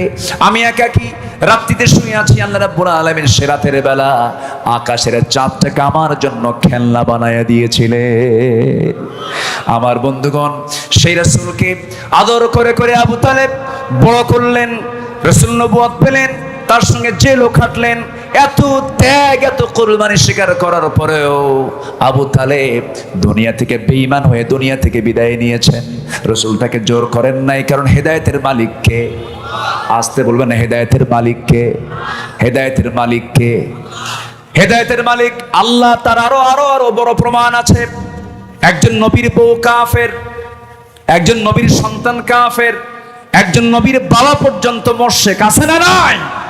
আচ্ছা, এগুলো নিয়ে টেনশন করা যাবে না। হেদায়েত চাইতে হবে কার কাছে? আল্লাহর কাছে। কোনো সংখ্যালঘুর শব্দ আমরা শুনতে চাই না। আমিরে জামাত বলেছেন, এদেশের অন্যতম ইসলামী সংগঠন জামাত ইসলামের আমিরে জামাত বলেছেন, সংখ্যালঘুর শব্দকে আমরা বাদ দিয়ে দেব। এই দেশে যে জন্ম হয়েছে সেই বাংলাদেশের নাগরিক, সবার সমান অধিকার, ঠিক কিনা? হিন্দু ভাইরা, ইসলাম যদি প্রতিষ্ঠিত হয়, এই দেশে সবচাইতে বড় নিরাপত্তা পাবে হলো অন্য ধর্মের মানুষগুলো, ঠিক কিনা? অন্য ধর্মের মানুষরা সবচেয়ে বেশি নিরাপত্তা পাবে। কোনো টেনশন আপনারা করবেন না। ইসলাম আপনাকে কখনো আঘাত দেবে না। ইসলাম আঘাত দেওয়াতে বিশ্বাসী নয়। আমার নবীজি শেষ পর্যন্ত বলে ফেললেন, চাচা একটু কালেমা কি পড়া যায় না? বলল, মুহাম্মদ আমারে কইও না, আমার কপালে হেদায়েত নাই। আমার নবীজি হাতটা গুটায় নিলেন, ইন্নাকা লান তাহদিনি মান আহবাবতা, হে রাসূল আপনি যাকে ভালোবাসবেন আপনি তাকে হেদায়েত দিতে পারবেন না। হেদায়েতের চাবি কার হাতে? ইহদিনাস সিরাতাল মুস্তাকিম। আমার নবীজি হাত গুটায় নিলেন। আবু তালেবের ইন্তেকাল হয়ে গেল। এখন প্রশ্ন হলো, দেখেন, আবু তালেবের ভাতিজা হচ্ছেন মুহাম্মদ সাল্লাল্লাহু, আবু তালেবের ছেলে হচ্ছেন সাইয়্যিদনা আলী রাদিয়াল্লাহু তাআলা আনহু, আবু তালেবের আরেকটা ছেলে হচ্ছেন জাফর বিন আবু তালিব রাদিয়াল্লাহু তাআলা আনহু। জাফর বিন আবু তালেবের বাবা হয়েও লাভ নাই, সাইয়্যিদনা আলীর বাবা হয়েও লাভ নাই, আবার ওইদিকে বিশ্বনবীর আপন চাচা হয়েও লাভ নাই, কারণ তার মধ্যে কি নাই? ঈমানটা নাই।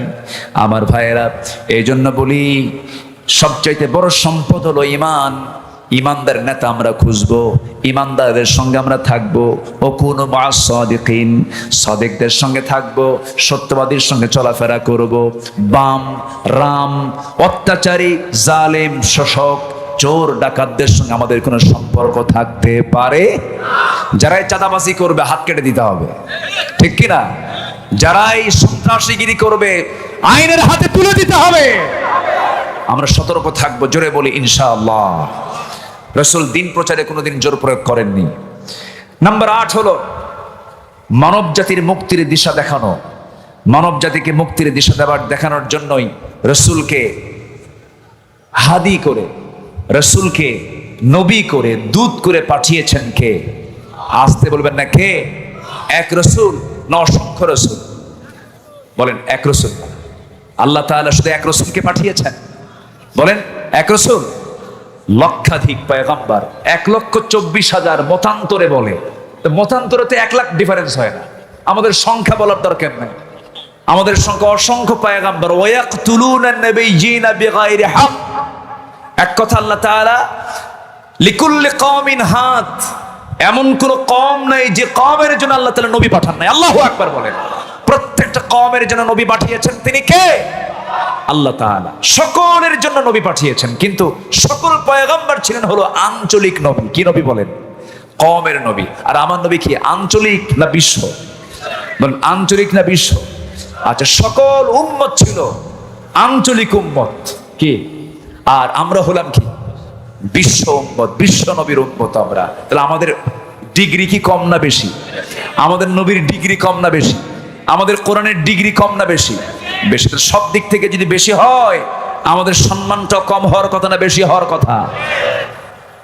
সাইয়েদনা মুসা আলাইহিস সালাতু ওয়াস সালাম মাঝে মাঝে বলতেন, আল্লাহ আমারে নবী না বানায়া শেষ নবীর যদি পয়গম্বর, শেষ নবীর যদি উম্মত করে পাঠাতে আমি নিজেকে ধন্য মনে করতাম। আল্লাহু আকবার। বিশাল ব্যাপার।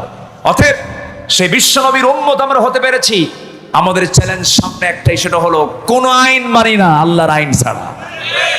এক কথায় আমাদের একটা কথাই সিদ্ধান্ত চূড়ান্ত করতে হবে, যে নেতা কোরআন নিয়ে থাকবে সেই নেতাই হবে আমার নেতা। যে নেতার সাথে কোরআন নাই, মুখে থুতু মারবো, জুতা মারবো আমরা। রাজি আছেন কারা কারা? হাত উঁচু করে দেখা।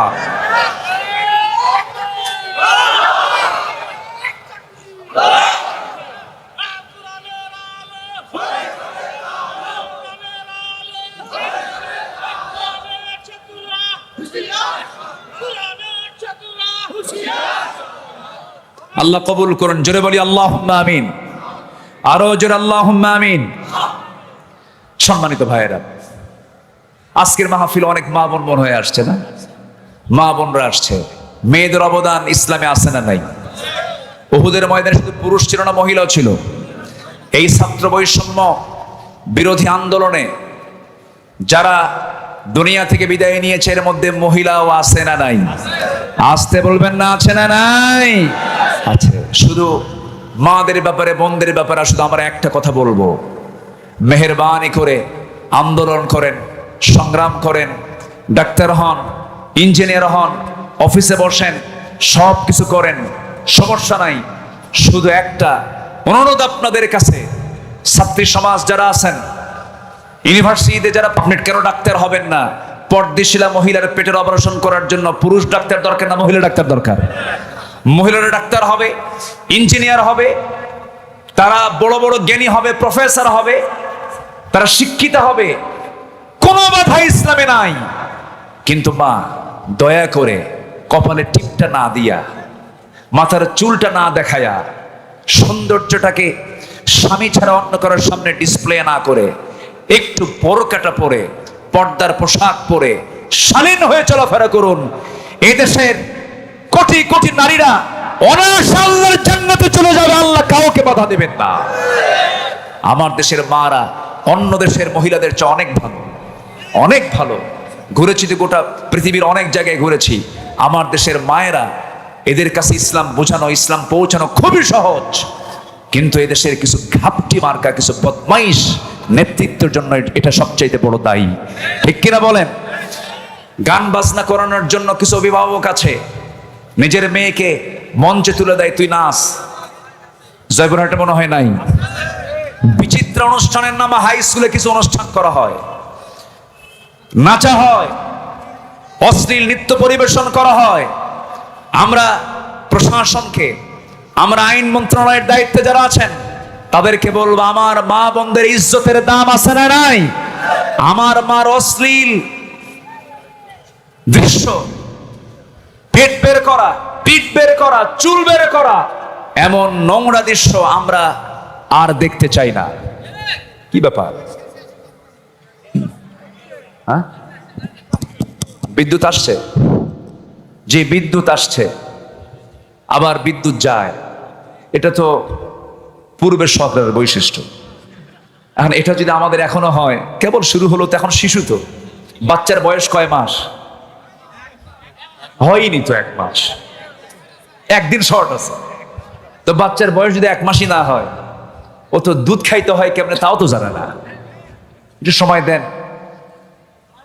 তারা যা খাইছে, 18 লক্ষ কোটি টাকা ঋণ, আর 11 লক্ষ কোটি টাকা দেশ থেকে পাচার। এটা কি পুকুর চুরি না সাগর চুরি? 1 সাগর না 7 সাগর? সাবাত আবুহুর সব চুরি করে নিয়ে চলে গেছে। ওরা জানে আমরা আর কোনোদিন বাংলার জমিনে ঠাঁই পাবো না। একেবারে খাইছে।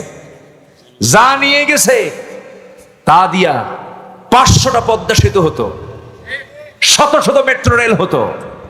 এই দেশের কাঠামোগত উন্নয়নের জন্য যা বাজেট লাগতো, তার চাইতে ডাবল ডাবল তারা লুটপাট করে নিয়ে চলে গেছে।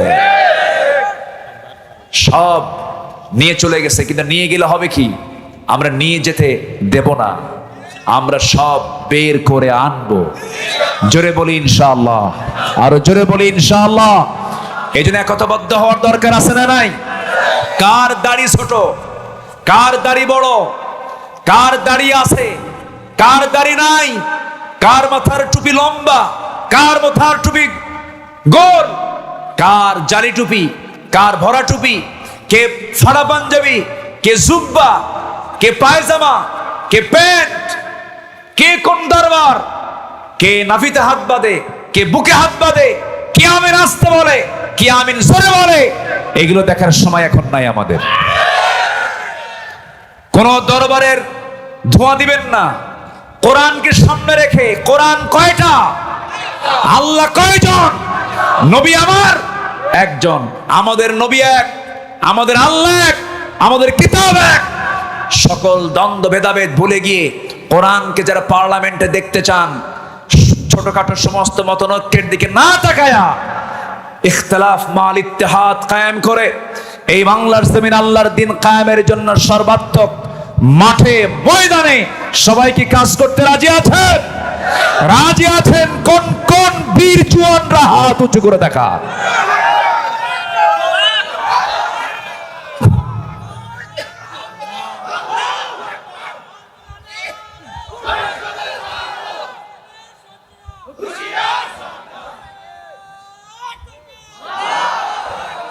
আল্লাহ কবুল করুন, জোরে বলি আল্লাহুম্মা আমিন। সম্মানিত ভাইয়েরা, সম্মানিত বন্ধুগণ, এখান থেকে বাড়ি যাওয়ার পর গুরুত্বপূর্ণ একটা নামাজ আছে। সেই নামাজের নাম কি? আলহামদুলিল্লাহ। আলহামদুলিল্লাহ। বাংলাদেশের ইতিহাসে একটা ইউনিয়নে 3টা কামিল মাদ্রাসা। কোন জেলা? বুঝলাম না, ছাত্রের চাইতে মাদ্রাসা বেশি। হ্যাঁ, আর ইউনিয়নের নাম কি? মুম্বাই। বম্বু। এই মুখস্থ করতে হতে 3 যুগ লাগবে। হানাইলকের মধ্যে তাই? আচ্ছা, আলহামদুলিল্লাহ। 1918 সালে এই মাদ্রাসা প্রতিষ্ঠা পায়।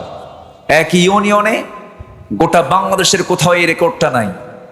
3টা কামিল মাদ্রাসা এবং 3টাই চালু এবং 3টা যথেষ্ট সুনাম নিয়ে এই 3টা মাদ্রাসাই চলছে। বলি আলহামদুলিল্লাহ। রেজল করিম ভাই কোন মাদ্রাসা? হানাইল ছিল, এখন মনে হয় ট্রান্সফার হয়ে অন্য জায়গায় চলে গেছে। জি আলহামদুলিল্লাহ। তাহলে তো আলেমের এলাকা। আমি ভাঙ্গাচুরা কি যে কইছে আল্লাহ জানে, ভুল হইলা মাফ করে দিয়ে। সম্মানিত ভাইয়েরা, তাহলে তাহাজ্জুদ নামাজ, 2টা পানি, মানে ওই অশ্রু কখনো জাহান্নামে যাবে না। এক অশ্রু হলো আল্লাহর ভয়ে কাঁদা, আল্লাহর ভয়ে কাঁদা। আরেকটা অশ্রু হলো দেশ রক্ষায় সীমান্ত পাহারা দেওয়া। আলহামদুলিল্লাহ বলবেন না? তাহলে বিজিবিদের দাম আছে না নাই? অবশ্যই আছে। তারা যদি দেশকে আমানত মনে করে, তারা যদি সীমান্ত পাহারা দেয়, ওই চোখ কখনো জাহান্নামে যাবে না। তাহলে তাহাজ্জুদটা আমরা পড়বো না ইনশাআল্লাহ?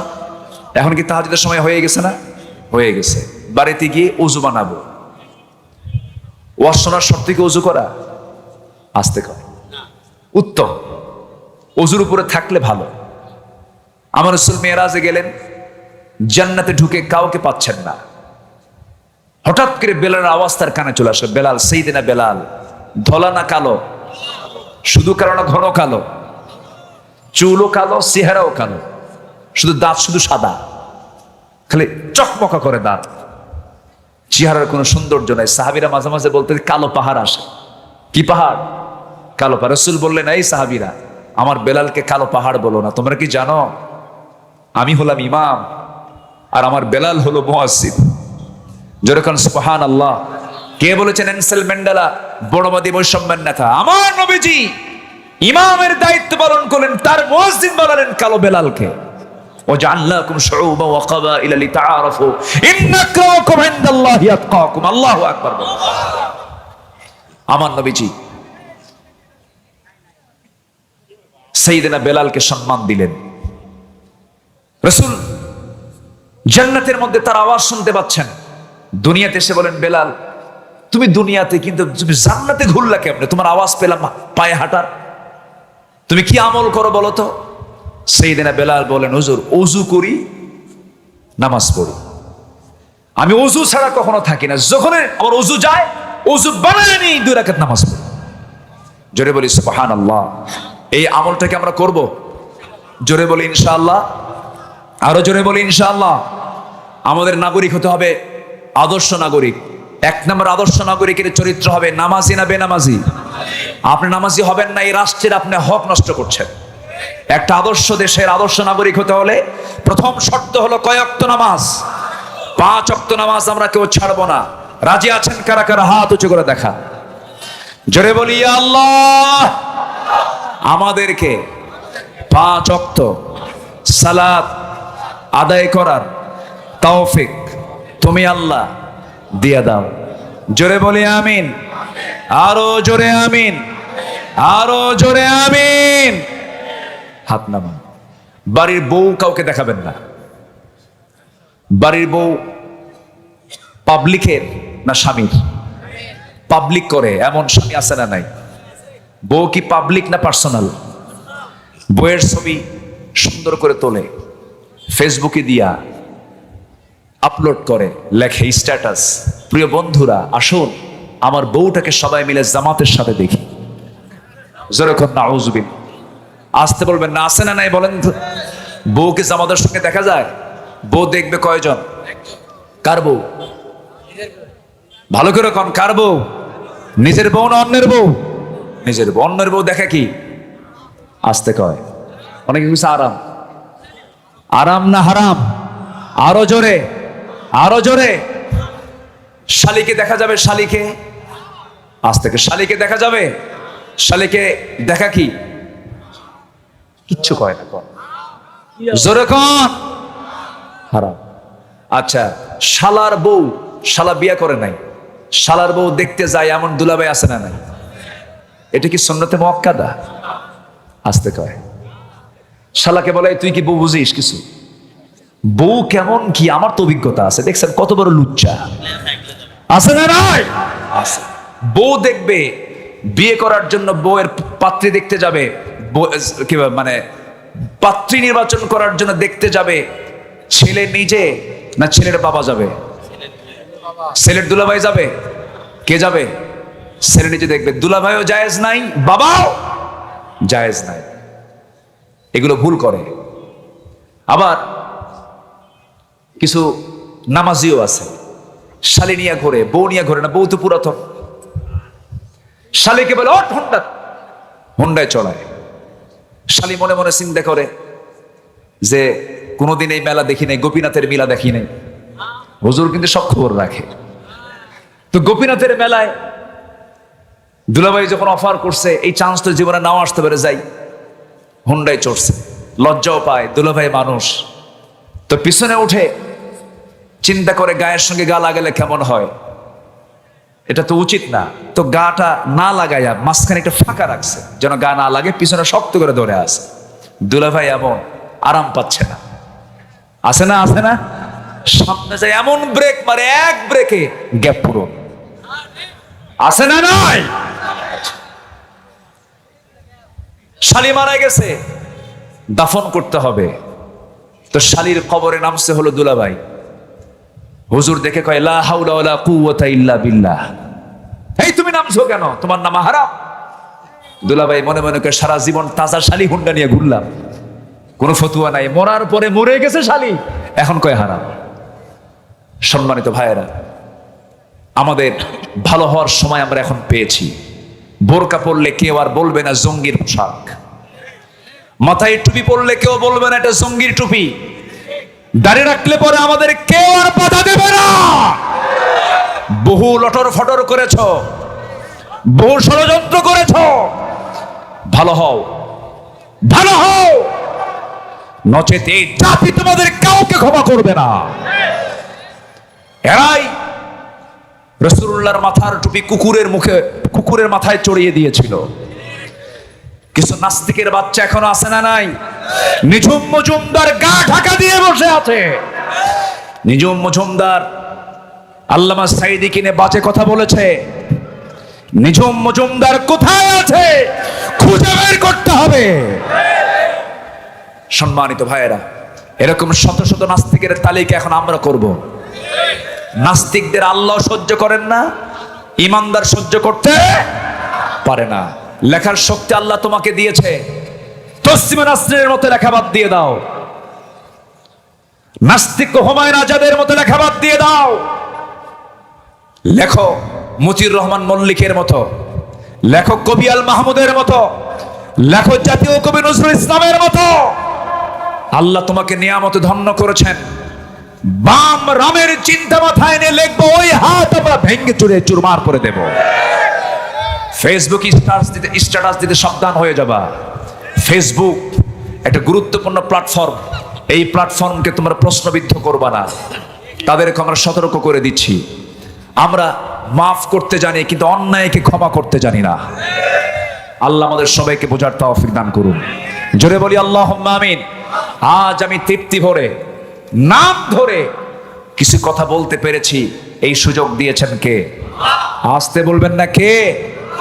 প্রত্যেক রাতে, প্রত্যেক দিন সকালবেলা আমি যখন বাড়ি থেকে মাহফিলের উদ্দেশ্যে বের হতাম, বউকে বলতাম, বউ আমার চললাম তো, কি যে হয় আল্লাহই জানে, কোন যে কোন মামলায় পড়ে, যে আগামী 8 তারিখও মামলার হাজিরা আছে।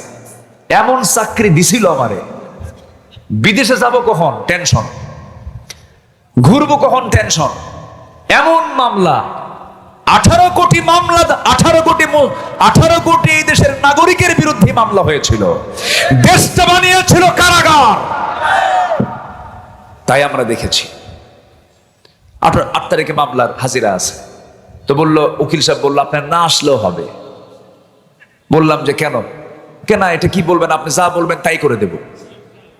তাই বললাম যে না, একটু যাই, একটু সাক্ষাৎ করে আসি। বুঝলেন নাই? একটু সাক্ষাৎ করে আসি, দেখা সাক্ষাৎ হয় না বহুদিন, সাক্ষাৎটা করে আসি।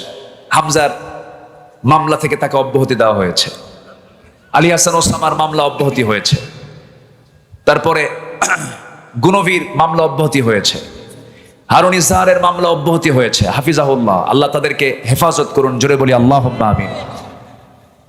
এবং ওই কাউন্টার টেররিজমের যে মামলার আসামি হারুন ইজহার, আলী হাসান ওসামা, হামজা, এরা যে মামলার আসামি ছিল, ওই মামলার আমিও আসামি ছিলাম।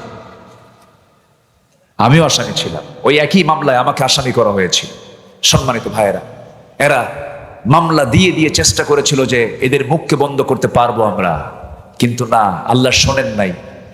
আপনি পানিকে, তেলকে আপনি যতই চেষ্টা করেন পানির নিচে রাখার জন্য পারবেন না। তেল পানির নিচে না, পানির উপরে। কারণ তেল বানাতে অনেক ঘানি, অনেক কষ্ট করে তেল বানাতে হয়েছে।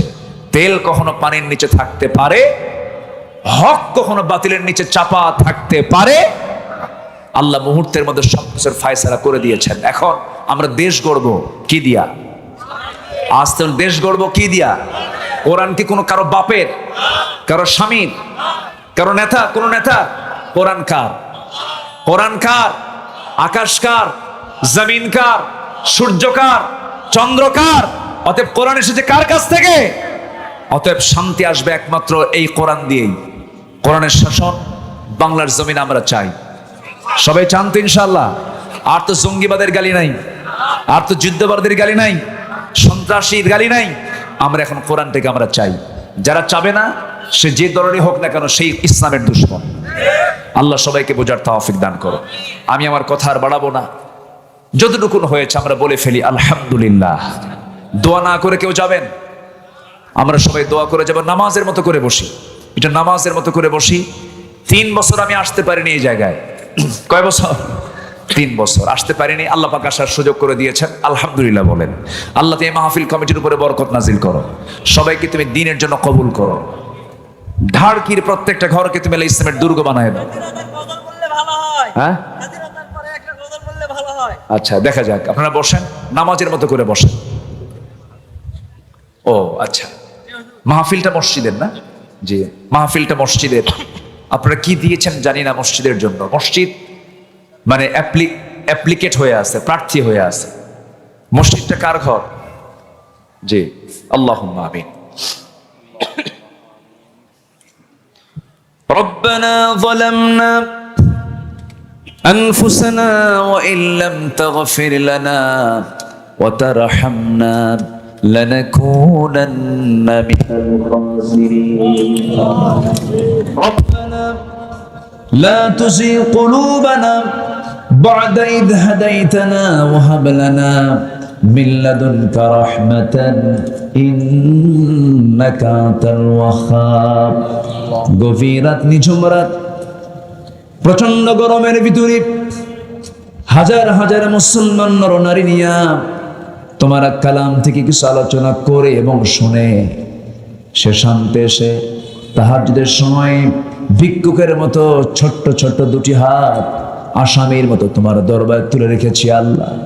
আমরা আসামি আর তুমি তার ফয়সালাকারী। আমরা আগে সারেন্ডার করছি, ইয়াকা না'বুদু ওয়া ইয়াকা নাস্তাঈন।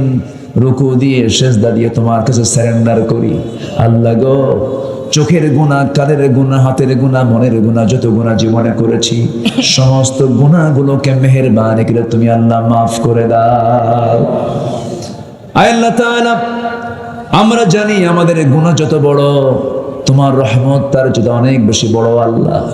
রহমান তো কেউ না, রহিম তো কেউ না, গফফার তো কেউ না, গফুর তো কেউ না।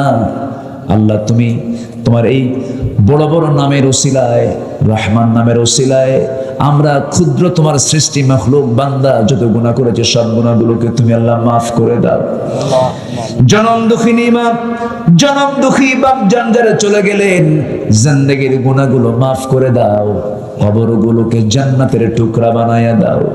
আব্বা আম্মার জন্য কি দোয়া তুমি শিখায় দিয়েছো, চক্ষু বন্ধ করুন, হাতটা একটু উঁচু করে আব্বা আম্মার জন্য দিল থেকে, মন থেকে, হৃদয় থেকে আব্বা আম্মার জন্য আকাশের দিকে হাতটা উঁচু করে রেখে একটু চিৎকার বের আমার সঙ্গে আওয়াজ দিয়ে বলুন, রব্বিরহামহুমা কামা রব্বায়ানি সগীরা, রব্বিরহামহুমা কামা রব্বায়ানি সগীরা, রব্বিরহামহুমা কামা রব্বায়ানি সগীরা।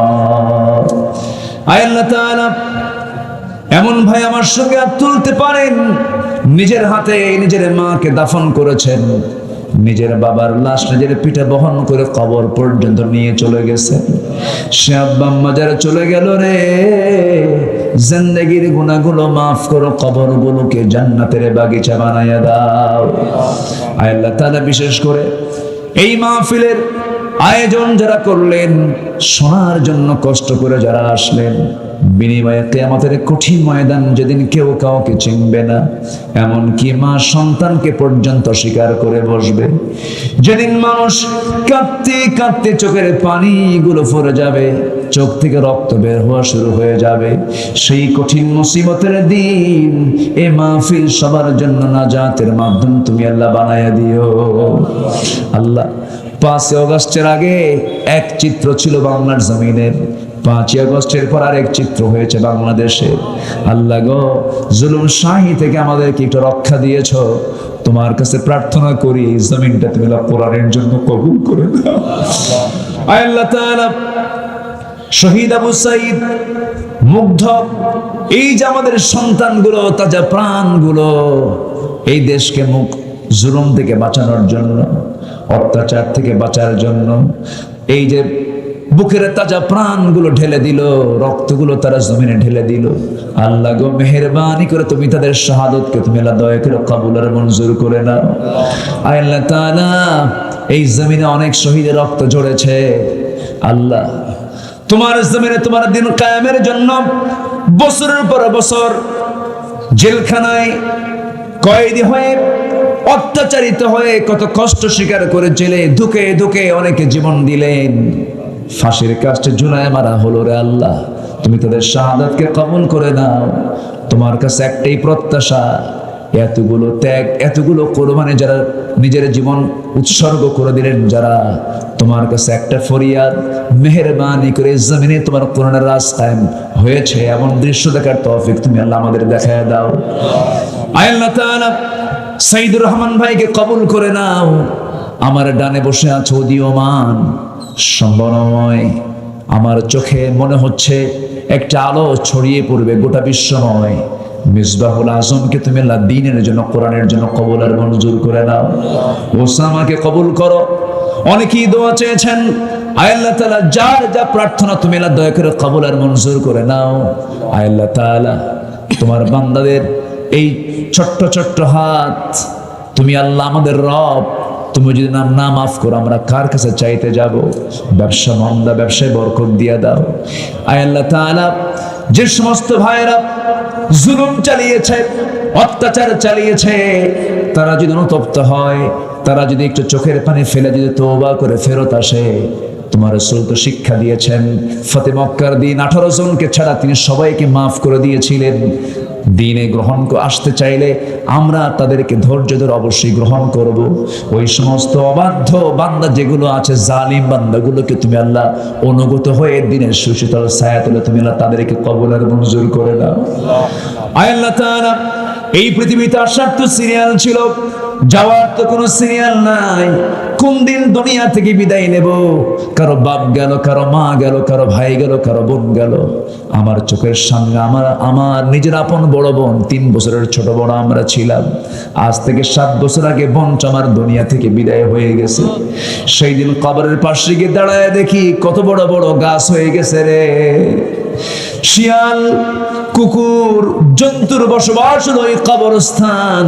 ও আল্লাহ, আমাদেরকে সে একই জায়গায় যেতে হবে, ঘুরে ফিরে একই সেই স্টেশনে হয়ে সেই জায়গায় সবাইকে হাজির হতে হবে। আল্লাহ, তোমার কাছে ফরিয়াদ করে ডান হাতে আমলনামা না আসা পর্যন্ত আমাদের কাউকে মরণ দিও না। আল্লাহ গো, আশেপাশে যত কবরবাসী আছে, কবরের সমস্ত আযাবকে তুমি আল্লাহ মাফ করে দাও।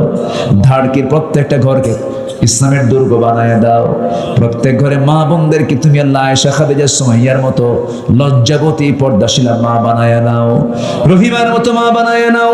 খাদিজার মতো মা বানায় নাও। আম্মাদের আয়েশার মতো মা বানায় নাও। নিজের শরীরকে হেফাজত করার তৌফিক দিয়ে দাও। আল্লাহ তাআলা এই দুনিয়া থেকে কোন দিন বিদায় নেব জানি না। ডান হাতে আমলনামা না আসা পর্যন্ত মরণ দিও না। কোন দিন মরে যাব জানি না রে আল্লাহ। কোন দিন মরবো আমরা কেউ বলতে পারি না।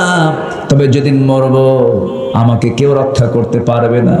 দ্রুত ডাক্তার ডাকা হবে, পালস দেখবে, বলবে জীবন নেই, জীবন চলে গেছে। পৃথিবীর সব ডাক্তার জমা হয়ে আর তাজা করতে পারবে না। প্রাণ পাখি, অচিন পাখি খাঁচা থেকে বের হয়ে গেছে। ঘর থেকে নিথর দেহ টেনে হেঁচড়ে বের করবে। এসি রুম কোনো কাজে আসবে না। নরম নরম বিছনা আর আমার ভোগে আসবে না। টেনে হেঁচড়ে কবর, টেনে হেঁচড়ে যায় না জানাজার প্রান্তর, সব তাড়াহুড়ো করবে। সন্তান পর্যন্ত বলবে তাড়াতাড়ি জানাজা দিয়ে দাও। লোকজন হাজির হয়ে যাবে, কবরে শোয়া দেবে, বাঁশ চাপা দেবে, মাটি চাপা দেবে। ওই যে বিদায় দিয়ে দেবে রে, আর কোনোদিন কেউ খোঁজ নিতে যাবে না। কবরস্থ করবে, 24 ঘন্টা যাবে না, সব বিদায় নিয়ে নেবে। দিন শেষে আল্লাহ, তুমি ছাড়া আমার কোনো বন্ধু নাই। 24 ঘন্টা চলে যাবে। মাথার সেই যত্ন করা চুল, শ্যাম্পু দিলাম, সাবান দিলাম, 24 ঘন্টা যাবে না, মাথার চুলগুলো খসে খসে পড়বে। 3 দিন যাবে না, চামড়াগুলো গলে গলে সব পোকার পেটে চলে যাবে। 7 দিন যাবে না, পেটের নাড়ি ভুড়িগুলো সব চোখ মুখ কান নাক দিয়ে বের হওয়া শুরু হয়ে যাবে। পেটটা ফুলে উঠবে। পোকা দেখতাম, ভয় পেতাম, সেই পোকার নিয়ন্ত্রণ আমার গোটা দেহ চলে যাবে। পোকার রাজত্ব আমার দেহ চলে যাবে। সব শেষ হয়ে যাবে। ও আল্লাহ, মাত্র 3টা মাস কবর যদি খনন করে দেখা হয়, কয়েকটা হাড় ছাড়া আর কিছুই খুঁজে পাওয়া যাবে না কবরে। আল্লাহ, আল্লাহ গো, দিন শেষে কোনো বন্ধু নাই, তুমি আল্লাহ, তুমি ছাড়া। তোমাকে বেশি করে মহব্বত করার তৌফিক দিয়ে দাও। তোমার সঙ্গে আমাদের তাআল্লুকটা তুমি আল্লাহ বাড়ায়া দাও, দিদারটা বাড়ায়া দাও, সম্পর্ক তুমি আল্লাহ বাড়ায়া দাও। আল্লাহ, মওতের সময় যখন চলে আসবে, জবানে সবার জারি করে দিও কালো যেই কালেমা তাইয়্যিবা লা ইলাহা ইল্লাল্লাহু মুহাম্মাদুর রাসূলুল্লাহ।